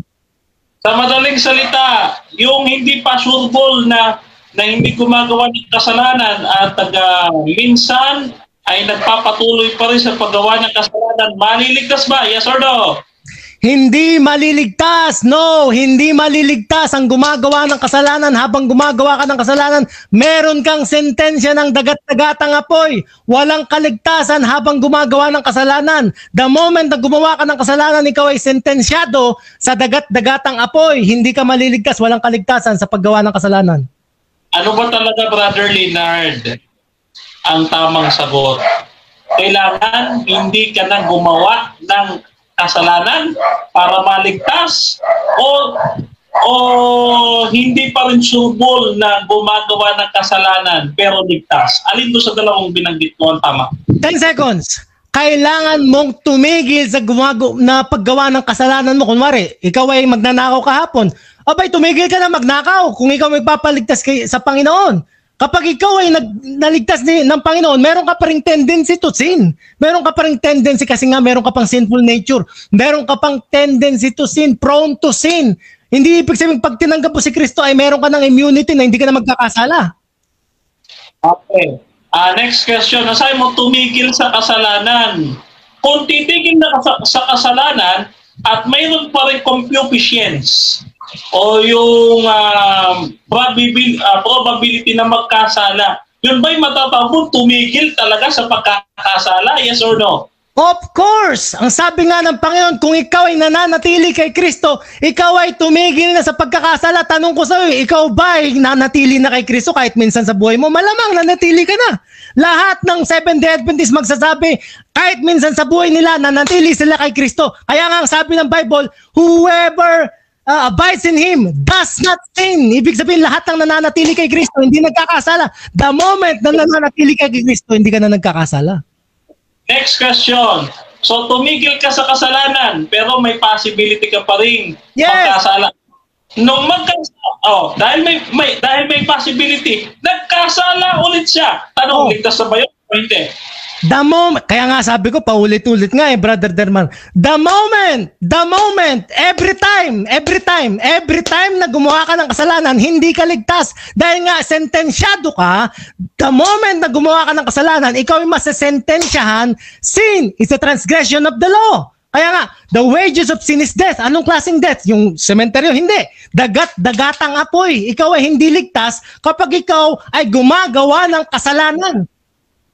Sa madaling salita, Brother Leonard, dapat tumigil sa pagkakasala para ikaw ay maligtas. Yes or no? Yes, 100%. Ang sabi nga ng Diyos, si Kristo mismo, stop sinning. Sabi niya doon sa pilay na pinagaling niya, tumigil ka na sa paggawa ng kasalanan, baka hindi lang pilay ang abutin mo. Stop sinning or worse thing may happen to you. Baka dagat-dagatang apoy abutin mo, hindi lang pilay. Tumigil sa pagkakasala. O dahil ang maliligtas ay yung tumitigil sa paggawa ng kasalanan, so therefore, yung maliligtas yung wala ng kasalanan at hindi na nagkakasalan, sumusunod sa kautusan. Yes or no? Yes, 100%. Ang sabi nga ng Diyos, whoever abides in Him does not sin. Ang sabi ko nga kanina, ang sabi kong talata, sinabi, they will not inherit the kingdom of God. All of these people who are doing these kinds of sin, lahat ng gumagawa ng kasalanan ay hindi makakapasok sa langit. Ang sabi nga ng Panginoon. Next question. Kung ikaw ay hindi na nakakagawa ng kasalanan, sumusunod ka na sa kautusan. Hindi ka na nakakasala, no? Hindi ka na gumagawa ng kasalanan, sumusunod ka na sa kautusan. No, ligtas na. So bakit sa ano ka pa iniligtas si Kristo o hindi ka na nagkakasala at gumagawa ng kasalanan? Saan ka pa iniligtas si Kristo? Pag ikaw iniligtas ni Kristo, dapat hindi ka na bumalik sa babuyan o dun sa putikan. Pag ikaw ay dati nang nananahan sa putikan at nilinis ka na si Kristo ngayon, ano yun? Kailangan mo laging may putik ka? Kailangan ba laging may kasalanan ka? Kapag nilinis ka na ni Kristo, dapat hindi ka na naglalaro sa putikan. Kapag ikaw nilinis ni Kristo sa kasalanan, huwag ka nang bumalik sa pagkakasala. Yun ang goal ng mga Kristiyano. Yun ang goal ng bawat Seventh-day Adventist. Ang problema, matigas ang ulo ng mga Seventh-day Adventist yung iba. Okay, next question. Okay. So ngayon, establish natin yung hindi nagkakasala at hindi gumagawa ng kasalanan, ligtas na, no? At sabi mo, ikaw ililigtas kahit hindi ka pa nagkakasala. So, eto tanong ko, no? Para saan namatay si Kristo? Para doon ba sa banal o para sa makasalanan? 10 seconds. Namatay si Kristo para sa makasalanan, para hindi na sila gumawa ng kasalanan. Sila natin ba nagkamali sila, nagkasala sila? Namatay si Kristo para may balik tayo doon sa estado ni Adan at Eva bago sila nagkasala, banal, perfecto, sinless. Nag 10 seconds ka ba dahil hindi mo kayang sagutin ang tanong? Yes or no? Hindi! Dahil hindi yes or no ang sagot sa tanong mo. Ang sagot sa tanong mo ay paliwanag kasi hindi mo naiintindihan na sin is transgression of the law. Namatay si Kristo sa cross para tayo'y magkaroon ng pagkakataong malinisan at wag nang bumalik sa pagkakasala. Kapag tayo'y nilinisan ni Kristo sa mga kasalanan, wag na tating babalikan yung ating mga kasalanan. Yun ang goal natin. Ano bang umulit na kasalanan ang tinubos ni Kristo sa cross? Yung past sins mo lang ba o yung past, present, and future sins mo ang tinubos si Kristo? Malinaw na hindi mo naintindihan. 10 seconds. Hindi mo naintindihan kung anong dahilan kung bakit naipako si Kristo sa cross. Nung naipako si Kristo sa cross, binigyan niya tayo ng pagkakataon, opportunity na maligtas. No? Ay, naku po. Okay, so dyan nagtatapos mga kapatid ang ating second cross ng negative sa affirmative. So bago natin puntahan ang ating battle ng negative side, shoutout muna mga kapatid sa ating nasa live. At shoutout dito mga kapatid kay Albert Hinkel. Ang tanong saan, sabi niya. Shoutout din dito mga kapatid kay Jeff T. John Orieta. Ang ganda ng presentation kanina ni Leonard kaso nawala sa question and answer. Shoutout din dito mga kapatid kay Sam Nazareth. John 15, connect tayo sa vine which is Christ. Pastor Rayan Puente, sabi niya consistency bro Leonard sa SDA talaga kahit sa cross examination. At shoutout din kay Pastor Ryan Martinez. Dalang aral ni Leonard ay LGT pero fake LGT rin yan siya. Shoutout din mga kapatid kay Sam Nazareth, bakit gawa ka pa ng kasalanan? Question mark. At shoutout din dito kay Albert Hinkel, ahala daw. Yan yung reaction niya kanina. At sabi ni Pastor Ryan, hindi SDA aral niyan ni Leonard. Shoutout din kay Pastor Ryan Fuentes, yung sa amin ni Bro Leonard, kailan yun pakipalo up. Ayan. Mamaya, Luther Guerrero, una yung ligtas ka muna bago ka sumunod. Hindi yung sumunod ka muna bago ka iligtas. Parang nagpapakita na ang pagsunod mo sa kautusan ay makakapagligtas sa iyo. At shoutout din dito mga kapatid kay Sam Nazareth. Nakalimutan ata ni Bro Denmar na SDA siya at hindi CFD or Calvinist. Shoutout mga kapatid dito din kay Albert Hinkel, pero so far ang naka-base sa fundamental beliefs nila is si Denmark.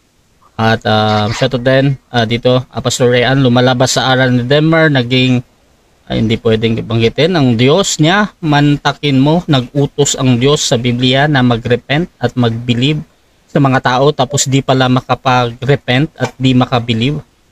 Shoutout din kay Jeff T. John Orieta, haha, sarap nito sa personal. Pastor Ryan Martinez, may problema sa definition ng sin niyang LGT na si Leonard. Sin is a choice lang sa kanya. At dako tayo mga kapatid sa ating rebuttal. At syempre, Bro Denmar, medyo maliit yung presentation mo bro. Paki-reset bro. Wait lang. Sige. Bakit ganon? Bakit siya ganon ha? Wait lang. Kanina maganda eh. Malaki yan. Bakit siya ganon? Wait lang kapatid na Leonard tsaka brother Russia. Sige lang. Sige po, sige po. Mas maganda kasi may presentation. Shoutout mo na mga kapatid habang hinihintay ko ang presentation. Male parts as Torah, dapat perfect ka para maligtas. Ano ba itong mga SDA? There is no righteous, no not one. Shoutout din kay San Nazareth. So gusto ni Denmar, magkasala ka parate para may grace delikado.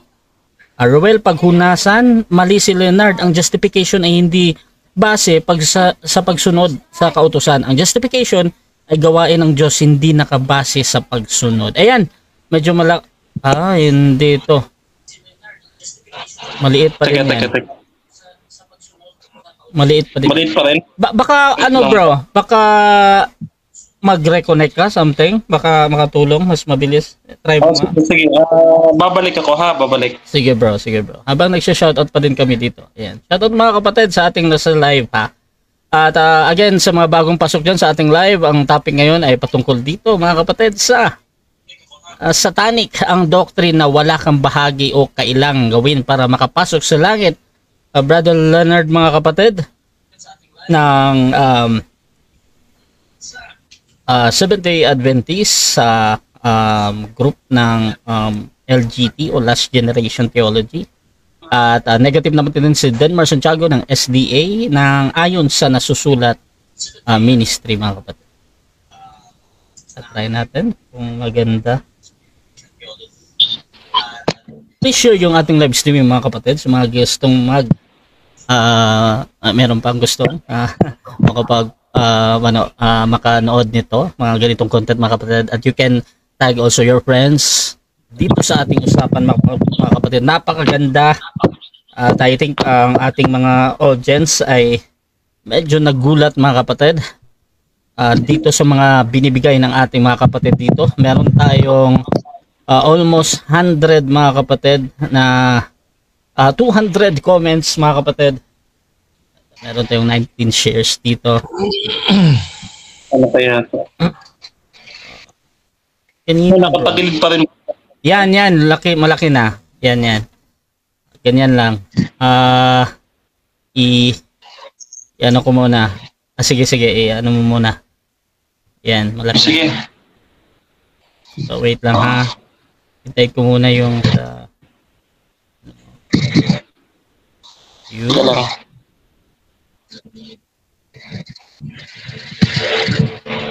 Alam, balik. Ayaw mo pintot eh. Sige, ano. Pero malaki na siya. Malaki na siya. Ganun lang. Yun. Sige, doon siya para hindi masyado naghihintay si kapatid na Leonard. Oo. Ayan. Hindi mawala yung kanyang init. Sige bro. Ayan. Proceed ka bro. 10 minutes. Okay. So, nagulat. Ang buong mundo, shock. Kahit ako, shock. Bakit ako na-shock? Mga kapatid. Ito problema. Kailangan daw ni Brother Leonard, sabi niya, ang stand niya, kailangan hindi ka na gumagawa ng kasalanan. Kailangan hindi ka na nagkakasala. Sumusunod ka na para iligtas ka ni Kristo. Para saan ka pa ililigtas si Kristo? Kung hindi ka nga nagkakasala. Ako pa ang hindi pa nakakaintindi kung bakit namatay si Kristo sa krus. Namatay si Kristo sa krus para pagbayaran ng ating kasalanan. Paano kung hindi ka na nagkakasala? Ano pa babayaran ni Kristo sa'yo? Ay, nako, sino yung may osas dito? Hindi ako. Huwag ganyan, Brother Leonard. Ngayon, speaking of depravity, mga kapatid, according kay Ellen White sa Review and Herald, 1954, ito po ay chapter 3, paragraph 755. Sabi diyan, thus we inherit a sinful nature, which unless checked by the Holy Spirit, entices them to commit individual acts of transgression. So dahil nga tayo pinanganak katulad ni David na makasalanan, ang gagawin lang natin, puro masama. Wala tayong magagawang mabuti. So the clearest expression of the hereditary nature of our innate sinfulness is found in Psalms 51 verse 5. Ayan. So, we are inborn in tendency to do evil, according to Ellen White, Patriarchs and Prophets, page 64. Kaya, at sabi ni Ellen White, our sinful nature is located primarily in our mind. We must remember that our hearts are naturally depraved. Totally depraved. Total inability, according sa Ministry of Healing. And we are unable of ourselves pursue a right course. Na madaling salita, hindi natin magagawang magbabago. Ito yung sinasabi natin, Brother Leonard, na gusto kong bumait, hindi ko magawa. Bakit? Kasi nga, you are sinful. Nakalibing ka doon sa kasamaan. Ibinangon ka ni Kristo, kailangan ka buhayin ni Kristo bago ka magkaroon ng pananampalataya. Hindi ka aabutan ni Kristo na banal. Aabutan ka ni Kristo na makasalanan. Kaya ka ililigtas niya. Hindi ko sinabi na gusto kong magkasala ka. Ang gusto ko maisip mo, bro, hindi paparito si Kristo kung banal ka na eh. Saan ka pa ililigtas ng Diyos kung hindi ka na nagkakasala? Kaya nga naparito ang Diyos dahil sa kasalanan. Paano kung hindi ka nagkasala? Hindi ka na ililigtas sa Diyos, ligtas ka na eh. Ngayon, ano pa sabi ni Ellen White? Ang sabi dito ni Ellen White, clinging to Christ, accepting the righteousness of Christ. As a free gift, yung faith is a free gift. The will is to be surrendered to Christ. Pagka ikaw, kapatid, tinanggap mo si Kristo, yung will mo na dati ay masama, total inability, total depraved, pagka ikaw ay sumuko kay Kristo, yung will mo isusurrender mo sa kanya, according kay Ellen White. Selected Messages, volume 1, page 281. So true faith is the righteousness of Christ is salvation. No? Yan. Okay, backwards tayo. Okay, backwards po tayo mga kapatid. So, dito sa ating fundamental beliefs, ano sabi sa fundamental beliefs natin? Furthermore, we are told, although as children, we acquire sinful behavior through imitation, no? We inherit our basic sinfulness. The universal sinfulness of humanity is evidence that by nature we tend toward evil, not good. Dahil nga tayo ipinanganak, tayo makasalanan, according kay Ellen White, at sa fundamental beliefs natin, wala tayong magagawa kahit anong mabuti. Kahit yung repentance, confession, yung faith, yung pagsunod sa kautusan, pagka ikaw makasalanan, hindi mo magagawa yan. Ano? Ngayon, tutulan mo, Bro Leonard. No? Tutulan mo yung sinasabi ni Ellen White. No? Kasi gusto ko yun eh. Tutulan mo si Ellen White.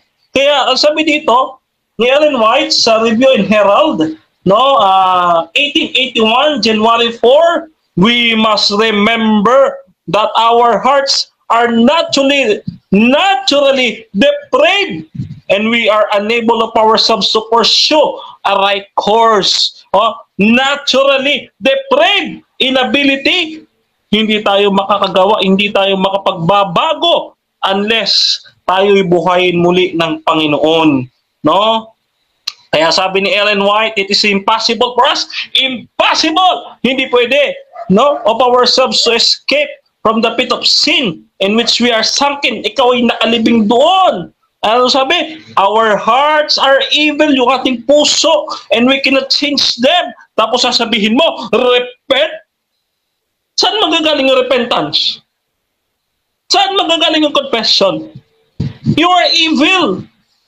No? Sabi ni Ellen White, they cannot change the heart. Di ba? So, there must be a power working from within. Kailangan ka muna ma-born again, a new life from above, before man can be changed from sin to holiness. That power is Christ. No? These are pages, page 18. Diba? Ito yung sinasabi ng ating propetisa, Brother Leonard, no? Kaya sabi dito, no, paano daw tayo maligtas? No? Justification by faith alone. This is justification by faith without works. No?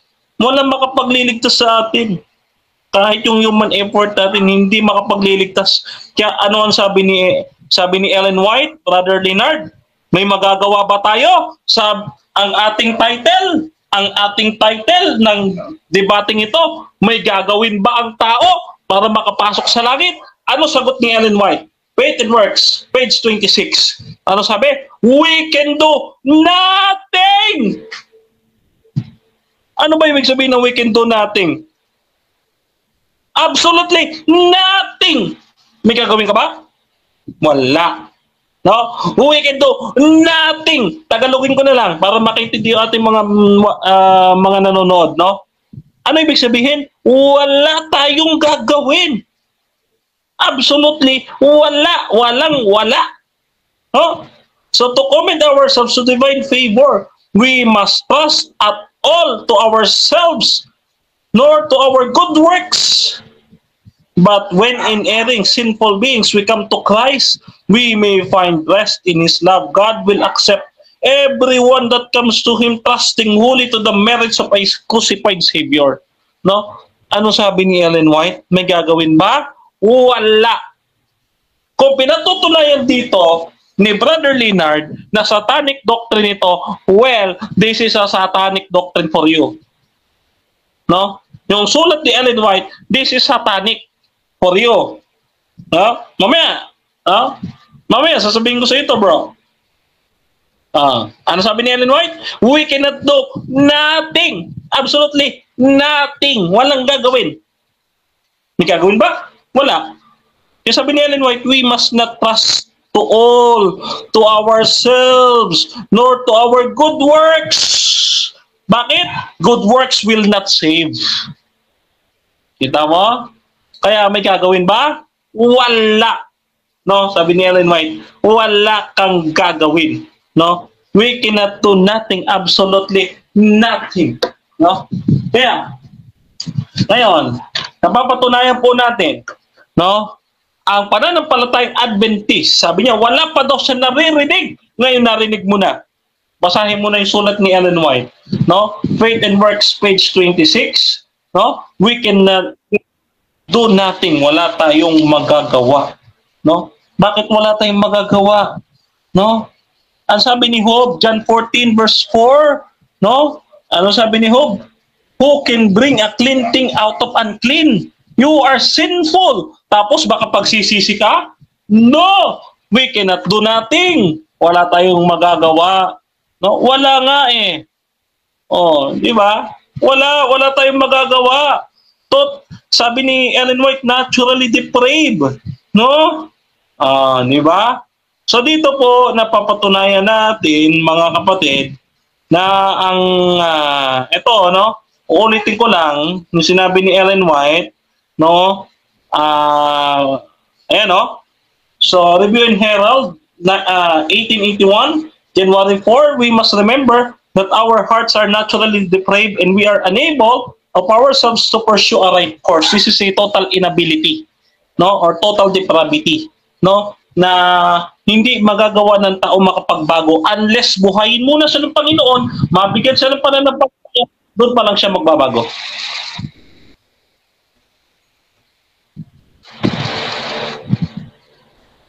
Okay, so dyan nagtatapos mga kapatid ang rebuttal ng ating negative. Syempre tuloy-tuloy tayo mga kapatid. Dako tayo sa second cross ng ating affirmative. Brother Leonard, hindi ko kayo nakikita. Ayan. Wala pa yung video ni Brother Denmar, bro. Ayan. 7 minutes, bro, Leonard. Your time start now. Okay, ang tanong ko po, Brother Denmar, pwede bang ma-justify ni Jesus ang isang tao kahit hindi muna siya mag-repent, hindi muna siya mag-confess sa kanyang mga kasalanan? Yes. What? Kasi nga naturally depraved. No? According kay Ellen White, naturally depraved, total inability. We are sinful. Ano sabi ni Ellen White? Faith and Works, page 26, we cannot do nothing, absolutely nothing. May magagawa ba? According kay Ellen White, wala. Walang gagawin. Wala. Absolutely nothing. Ano? Ako. So, sa sagot mo, bro, lahat ng tao sa buong mundo, 8 billion na tao sa buong mundo, kahit hindi sila mag-repent, kahit hindi sila magsisi sa kanilang mga kasalanan, kahit hindi sila mag-confess sa kanilang mga kasalanan, ay mag-justify sila ni Jesus? Yes, mag-justify. But, may pati. But, yung application ng justification, no, yan yung effect niya, no, ayan ay doon lang sa sasampalataya. Na? So, mariredeem lang yung maniniwala tatanggap doon sa redemption. Next question. Okay, next question. Naniniwala ka ba na kagagawan ng Diyos ang ginawang kasalanan ni Adan at Eva? Kasi sabi mo kanina, bro, namimili ng ililigtas ng Panginoon. At kapag nakapag-desisyon na ang Panginoon kung sinong maliligtas at hindi na kayang baguhin ng tao sa kanilang freedom of choice yung desisyon ng Diyos. Hindi ang Diyos ang gumawa ng pagkakasala ni Adan at Eva. Yun po ay free will po nila. Again and again, kami pong compatibilist, hindi po namin tinatanggal ang free will. You have the free will, but according to your nature, doon lang po ang limitation mo. Okay? So doon lang po. Kung ikaw ay sinful din ang magagawa mo. Okay. Sabi mo, sinungaling ang magsasabi na wala siyang kasalanan. Totoo nga naman yun sa Bible, no? Ang magsabi na wala siyang kasalanan, sinungaling nga naman talaga. Inaamin mo ba, Brother Denmar, na sinungaling ka? Based sa sagot mo, pahayag mo. Sa debate ninyo, narinig ko lang yun, ha? Debate ninyo ni Brother Erwin. Ang sabi mo, no, sa sagot mo sa tanong ni Brother Erwin, hindi ka na ba nagkakasala ngayon? Lahat ba ng Seventh-day Adventist hindi na nagkakasala? Ang sagot mo, yes, lahat ng Seventh-day Adventist hindi na nagkakasala. Ako, hindi na nagkakasala, no? Natutupad ko ng perpekto ang kautusan ng Diyos sa tulong ni Kristo. Oh, sabi mo, hindi ka na nagkakasala. Sinungaling ka. No. Bakit? Hindi ako nagkakasala sa tulong ni Kristo, sa ginagawa ng Espiritu Santo sa buhay ko, sa paningin ng Diyos, Brother Leonard, at hindi sa paningin mo at ni Erwin at ng lahat ng nanonood sa Russia TV ngayon. Next question. Yan ang sinasabi ko, Brother Denmar. Wala akong tinuturo na kaya nating tumigil sa paggawa ng kasalanan sa ating sariling kakayanan lamang. Ang tinuturo ko, kaya nating tumigil, sumunod sa lahat ng pinag-uutos ng Diyos, tumigil sa lahat ng ating ginagawang kasalanan sa tulong ni Kristo. Di ba yun din ang pahayag mo? Yes. Pero kailangan ang tao. No? So kapag hindi ka na-justify, hindi mo pa magagawa yan. So kailangan ma-born again ka muna, ma-regenerate ka muna, magkaroon ka muna ng faith para yan magagawa mo. Because without faith, you cannot please God according to the Bible. Next question. So ang mga taong hindi nakakakilala sa Panginoong Hesus, hindi nila kayang gumawa ng tama? Di ba sabi mo kanina, hindi nila kayang gumawa ng mabuti? Yes, sabi ng Bible. 1 Corinthians chapter 2 verse 14. Next question. So lahat ng hindi na-justify ni Jesus, hindi nila kayang tumulong sa kapwa. Yes. What? Next. Okay, next question. Madali lang bang makapasok sa langit? Yes, madali lang. Madali lang. Magtiwala ka lang. Oh yes, magtiwala ka lang dun sa ginawa ni Kristo. And that's faith. Okay, sabi mo madali lang ha. Eto, nakalagay sa Matthew 7:13-14. Enter by the narrow gate, for wide is the gate and broad is the way, because narrow is the gate and difficult. Ayun ang nakalagay, sabi ni Jesus, difficult. Sabi mo, madali. Pero sabi ni Jesus, difficult. Sino nagsasabi ng totoo? Sabi ni Jesus, difficult is the way which leads to life, and there are only few who find it. Sino nagsasabi ng totoo? Si Jesus nagsasabi niya, difficult. Ikaw ay nagsabi ng madali. Pareho. Difficult yun para sa mga nagpapatuloy sa kasalanan. No? Pero para dun sa mga tumanggap at nag-accept at may faith in Jesus Christ, no, yun po ay madali na. Kasi ang gagawin mo lang, tandaan natin, the only requirement, not keeping the commandments but have faith. No? You have to believe in Jesus Christ, John 3:16. Next question. Eh di malaking kasinungalingan talaga yung pahayag mo kanina. Ang sabi mo kanina, kahit nagpapatuloy ka pa sa kasalanan, ay madali lang maligtas. No? Ang sabi mo, mahirap maligtas kapag nagpapatuloy ka sa kasalanan. Sabi mo kanina, kahit gumagawa ka ng kasalanan, ay madaling maligtas.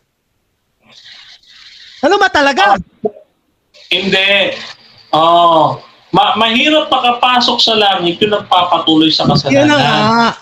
Patayan saying, sagot ako. Patayan saying na yung papasok sa langit, no, o yung makakapasok sa langit until now kahit ako nakagagawa ng kasalanan, no, yun po yun. Kasi ang perfection doon po yung next question, habang namumuhay ka sa kasalanan, ligtas ka pa rin? Yes. What? Brad? Bakit? Okay, wait lang, 20 seconds ako. Bakit? Kasi yung perfection po natin sa close of probation pa. So sa ngayon, ang gagawin natin, no, is to keep na hindi magkasala, no, sumunod, at yung ating maturity, to grow maturity until the close of probation. Sa close of probation, dun lang tayo magiging perfect and sinless. Next. What? Tapos na yung oras. Napakabilis naman. Okay, so dyan nagtatapos mga kapatid ang ating rebuttal stage, second stage ng ating debate. At syempre, dako tayo sa final conclusion. Pero bago yan, shoutout muna sa ating nasa live mga kapatid. Syempre, nandyan lagi, Pastor Rayan Fuentes. Umalis ka na sa SDA Denmar Santiago, sabi. Shoutout din kay Mil Parts, Sotrap, Osas pala si Denmar. Shoutout din mga kapatid kay Gray Hansenberg. Pangit sabihin, Denmar, na di gawa or cooperate ng tao ang pagtanggap sa Diyos for justification in the way sila ang mas save. Shoutout din kay Luther Guerrero. Tama, kahit the way siya magtanong at magsagot, parang naha-high blood eh. Shoutout din kay Luther. Yan ang tamang definition. Tama ka, Bro Denmar. Paano ka pa ililigtas? Hindi ka na nagkakasala kaya ka ililigtas kasi nagkakasala ka kaya nga naparito ang Panginoon para sa mga makasalanan. At shoutout din kay Albert Hinkel. Sabi niya effectual calling. D.A. Corp, sabi niya dito sa ST July 18, 1878, Christ did not come to excuse sin nor to justify a sinner while he is continued to transgress that law for which the Son of God was to give his life to vindicate and exalt. Shoutout din. Wag mo na kayo mag-react, bro, ha? Shoutout din kay Miss White is a pure liar. Gray Azenberg, Mrs. White is a pure liar, Bro Denmark. Out ka muna, Bro Denmark, kung mag ano ka, bro, nag-present, maliit siya abang nagbabasa ko, ha. Ayan, maliit siya. Out ka muna, baka mas madali. Shoutout din kay Sam Nazareth, hindi niya naintindihan ang tanong.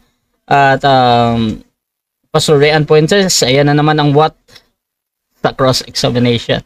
Shoutout din kay Pastor Ryan Martinez, out of context ng kanyang statement, hindi nga siya basis for doctrine but the Bible. Shoutout din mga kapatid kay Gray Hazenberg. Ayan. Karamihan ng offshoot magaling sa writing ni Miss White. Pastor Rayan, pakibasa ang fundamental belief number 24. At Pastor Ryan Martinez, dating Methodist si Ellen G. White, so kailangan unawain siya sa perspective na yan. Okay. Wait natin si Brother Denmar sa kanyang presentation. Sa final conclusion na ito mga kapatid, mauuna si Brother Denmar dito at mahuhuling magsalita si Brother Leonard. Mga kapatid, again sa mga bagong pasok dyan sa ating live, ang topic natin ngayon ay satanic, ang doctrine na wala kang bahagi o kailangan gawin para makapasok sa langit. Ayan, so affirmative natin si Brother Leonard at negative naman si Brother Denmar. Ayan. Malaki na. Talaga nakakatulong talaga yung pag-out, Brother Russia. Kaya nga ngayon lang natin na-discover. Talaga na-discover. Naku, thank you Lord. Praise God. Ayan. Wait lang kapatid. Ha? Sige lang. Ayan. Okay. Wait lang, bro, i-fix ko muna yung screen natin, bro, ha, para mas maganda. I-ano natin dito. Tapos dito. Okay, Brother Denmar, sa kanyang final conclusion, your time start now. 5 minutes. Okay. Wala pong naitayo ang ating kapatid. Sorry kapatid, ha. Oo. Talaga may matatalong SDA at may mananalong SDA ngayon, no? Ganito po mga kapatid. Ang ating topic ay walang gagawin, no? Ang ating pagtutol, wala kang gagawin. Uulitin ko po ang sinabi ni Ellen White na hindi matututulan ng aking pinakamamahal na kapatid, no? At saka na kapatid, ha, ganun talaga. Sabi dito ni Ellen White sa kanyang sulat, ito ha, Faith and Works, page 26. No? Ano sabi? We can do nothing, absolutely nothing, to commend ourselves to divine favor. We must not trust at all to ourselves, nor to our good works, but when we as erring, sinful beings, we come to Christ, we may find rest in His love. God will accept everyone that comes to Him, no? Trusting wholly to the merits of the crucified Savior. Wala pong gagawin. No, hindi po ako naniniwala na maliligtas tayo ng 10 utos. Wala pong Adventist na magsasabi na dahil sumusunod siya sa utos, no, ay siya'y maliligtas. Wala pong ganun. Ngayon, ang dala-dala po ni Leonard, mga kapatid, ay hindi po doktrinang Adventist. Kundi yan po ay doktrinang Katoliko. Ano po ang sabi nung ating fundamental beliefs? Page 190. The prevalent view that by doing good works, a person could obtain the merit vital for salvation, that faith could not save, contradicted the New Testament teaching. The Catholic Church taught that the good works that were result of grace infused into sinners' heart were meritorious, which meant that they gave an individual a just claim to salvation. Mga kapatid, meron pa po akong patunay bilang ako po ay dating Roman Catholic, national head chairman ng debating team, no? Napatunay natin na talagang ang dala-dala ni kapatid na Leonard ay doktrina ng Catholic. No, taga nawala ako. Nawala yung aking screen, ha. Okay. So, according dito sa fundamental beliefs ng Roman Catholic, no, dito po sa page 219, ayan, talaga nang wala na yung ating screen, hindi ko na makita. No? Dito po sa 219, mga kapatid, ang sabi dito, no, the subjective redemption. Ano daw yung subjective redemption? The subjective redemption, however, is not the work of God alone. So, hindi lang ang Diyos ang gagawa ng kaligtasan mo. By reason of the fact that God has endowed human nature with reason and free will, justification requires free cooperation of men. Mga kapatid, yan po ay doktrina ng Jesuita. Bakit naman po sinusundan natin yung doktrina ng Jesuita? No? Ayan, medyo nawala po yung aking screen at talaga nagba-blackout. Hinahanap ko po, no? Pero okay lang po. Okay, thank you, Bro Rasha. Okay, so ngayon, mga kapatid, patunayan natin, hindi po doktrina ng Adventist ang itinatayo ni kapatid na Leonard, kundi doktrina ng Romano Katoliko base sa fundamentals of the Catholic dogma at ng fundamental beliefs ng Adventist. No? Ayan. Na ating binasa. Ngayon lamang. So, akin pong natutulan at napabagsak ang argumento ng aking kapatid. No? Kasamaang palad, mga kapatid, kayo po talaga, no? May matatalo, may mananalong Adventist, ang mahalaga, no?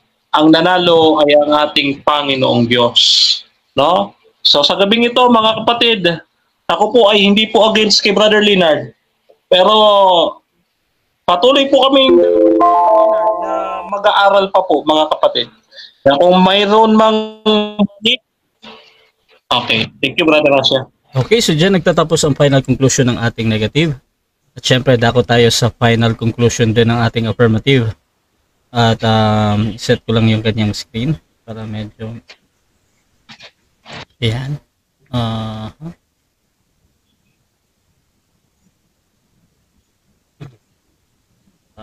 Wait lang, bro.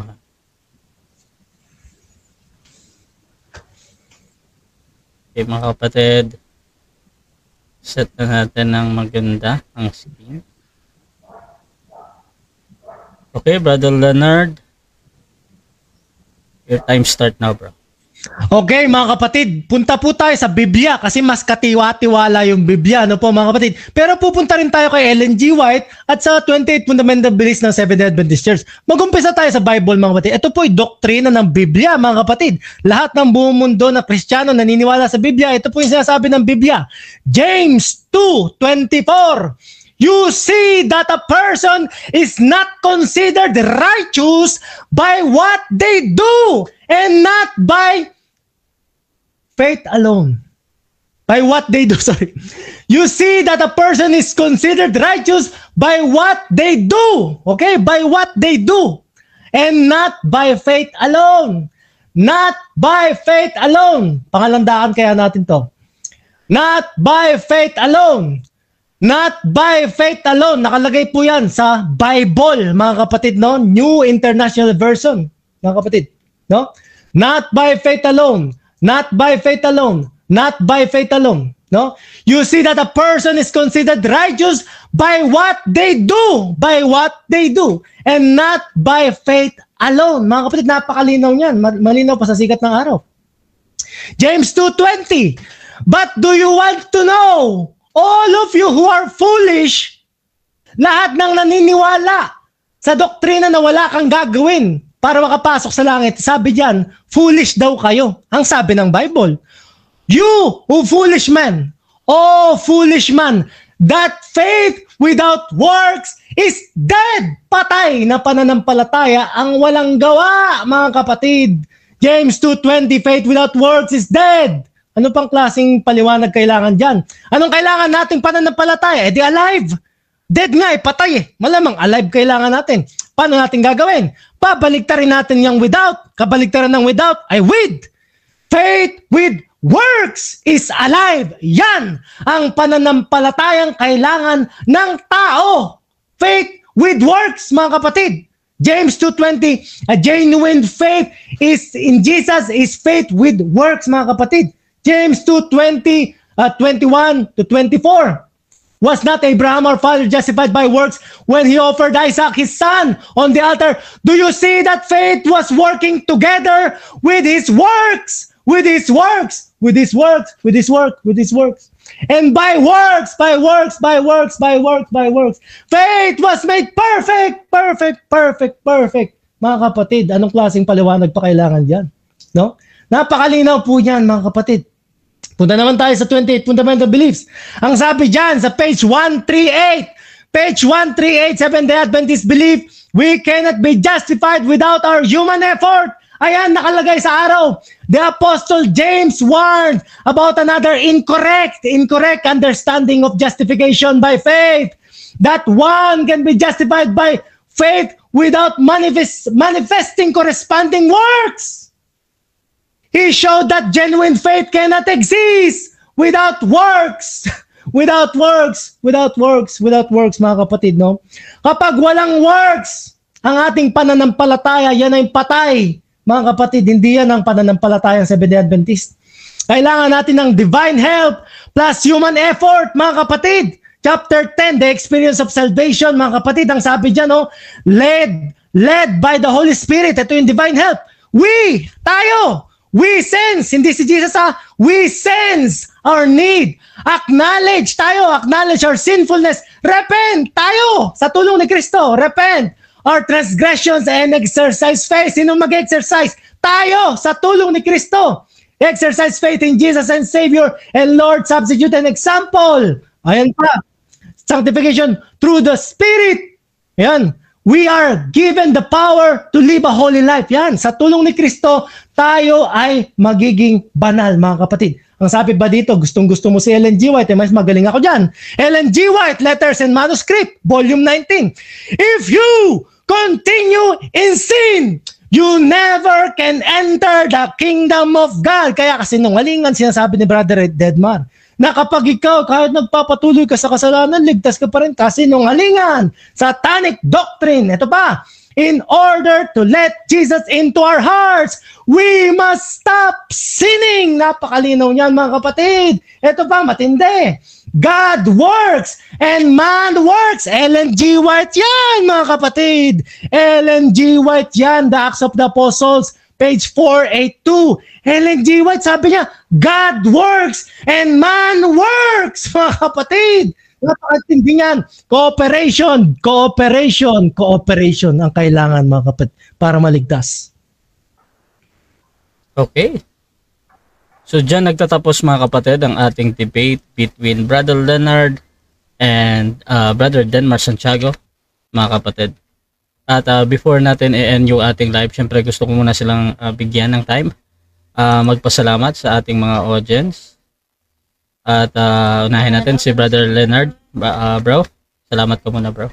Maraming salamat po sa lahat ng nanonood at sana maraming mga Seventh-day Adventist ang mag-review, mga kapatid, no? Etong debate na ito, napaka-importante ito, no? Kailangan i-laminate o ipa-dyaryo o ilagay sa buong mundo, no? I-broadcast sa buong mundo itong debate na ito.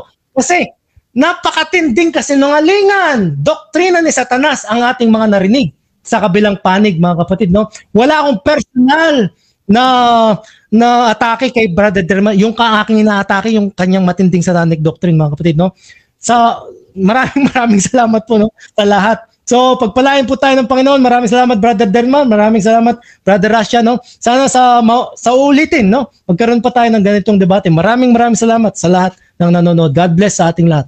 Okay, Brother Leonard, syempre. At Brother Denmar, pasalamat ka din, bro. Ba ako? Yes, bro. Okay, yan. So, ayan, magandang gabi ulit sa ating lahat, mga kapatid. No, wala pong reform sa amin. Wala pong option. Pareho po kaming nagpapasakop sa General Conference. Ano? Ayan. So, mga kapatid, marami pong salamat. Unang-una sa ating Panginoon na makapangyarihan sa lahat. Ang Ama, Anak at Espiritu Santo, no, na iisang Diyos na tatlong persona. The three holiest beings, sabi ni Ellen White. No? So, yun po, mga kapatid, no, pinapasalamatan din natin, siyempre, ang bumubuo sa ating grupo, Advent Biblical International Ministry, sa pamuna ng aking mentor, Dr. Akim Lulog, at ni Brother Fernando Camacho, Junior, na aking kakambal sa kapugian, pero mas pogi po ako. Ayan. At siyempre, pinasasalamatan din natin, mga kapatid, ang aking pinakaiibig at pinakamamahal. Yan ay talagang hindi ko inaaway yan, mga kapatid, at talaga lang paborito kong kausap, no? Coach Albert Hinkel ng Victory Church. Yan. Maraming salamat, Brother Albert Hinkel ng Debaters Convention, kay Brother Rasha, na may dala-dala ng Fundamentals of Catholic Dogma na Good Works for Salvation. Ayos! So, pinapalaman si Brother Leonard. At syempre, peace tayo, Brother Leonard, no? So, tayong magkapatid. So, tayo, walang personalan. Hindi ko nang natin. Ayan. Pinapasalamatan for Bujorn, Pastor Bujorn Capiendo, Brother Johnson Amican, Brother Richard Thompson, Brother Pastor Relioma, sino po ba yung mga tumulong sa akin? Baka makalimutan ko, huwag kayo magtapwa. Yung mga pastors mo na tumulong sa akin, Pastor Joel Labonales, thank you so much. And yun po, maraming salamat. Kayo po iniwanan ko sa pagpalang kamay ng ating Panginoong Diyos, na kayo po ay patuloy na manampalataya sa misteryo ng ating pananampalataya na si Jesus ay muling, si Jesus ay namatay, si Jesus ay muling nabuhay, at si Jesus ay muling babalik sa wakas ng panahon. Kaya kaming dalawa ni kapatid Leonard at si Brother Rasha, lahat kayo mga kapatid, na maganda tayo dahil si Kristo ay malapit na dumating. God bless po sa ating lahat. Okay, mga kapatid, Rasha TV gusto din magpasalamat sa lahat ng nanood, lahat ng nasa live nito. At syempre, meron na ngang nagpo-post dito, nagko-comment na i-review ito at ipapadala ito sa mga group. Shoutout sa inyo, mga kapatid. Shoutout sa lahat ng nasa live, mga kapatid. Please follow me sa aking Facebook account dito, Rasha Vista, mga kapatid. Kung gusto nyo yung mga ganitong content, mga kapatid, at napakaganda ng debate, I really enjoy this one. Lalong-lalo na kasama din natin syempre na nag-observe yung ating professor na si Brother Albert Hinkel ng Victory Church, at yung ating nandito din, I want to recognize Pastor Ryan Martinez ng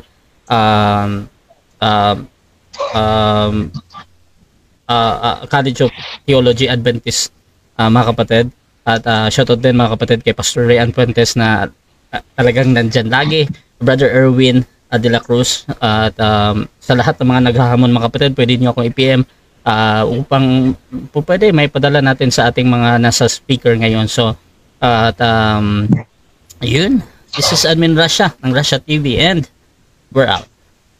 Mapalad ang bumabasa ng salita ng pula, mapalad ang nakikinig at tumutupad, mapalad ang nahahapis at sila ay aaliwin, mapalad ang nagugutom at sila ay bubusugin.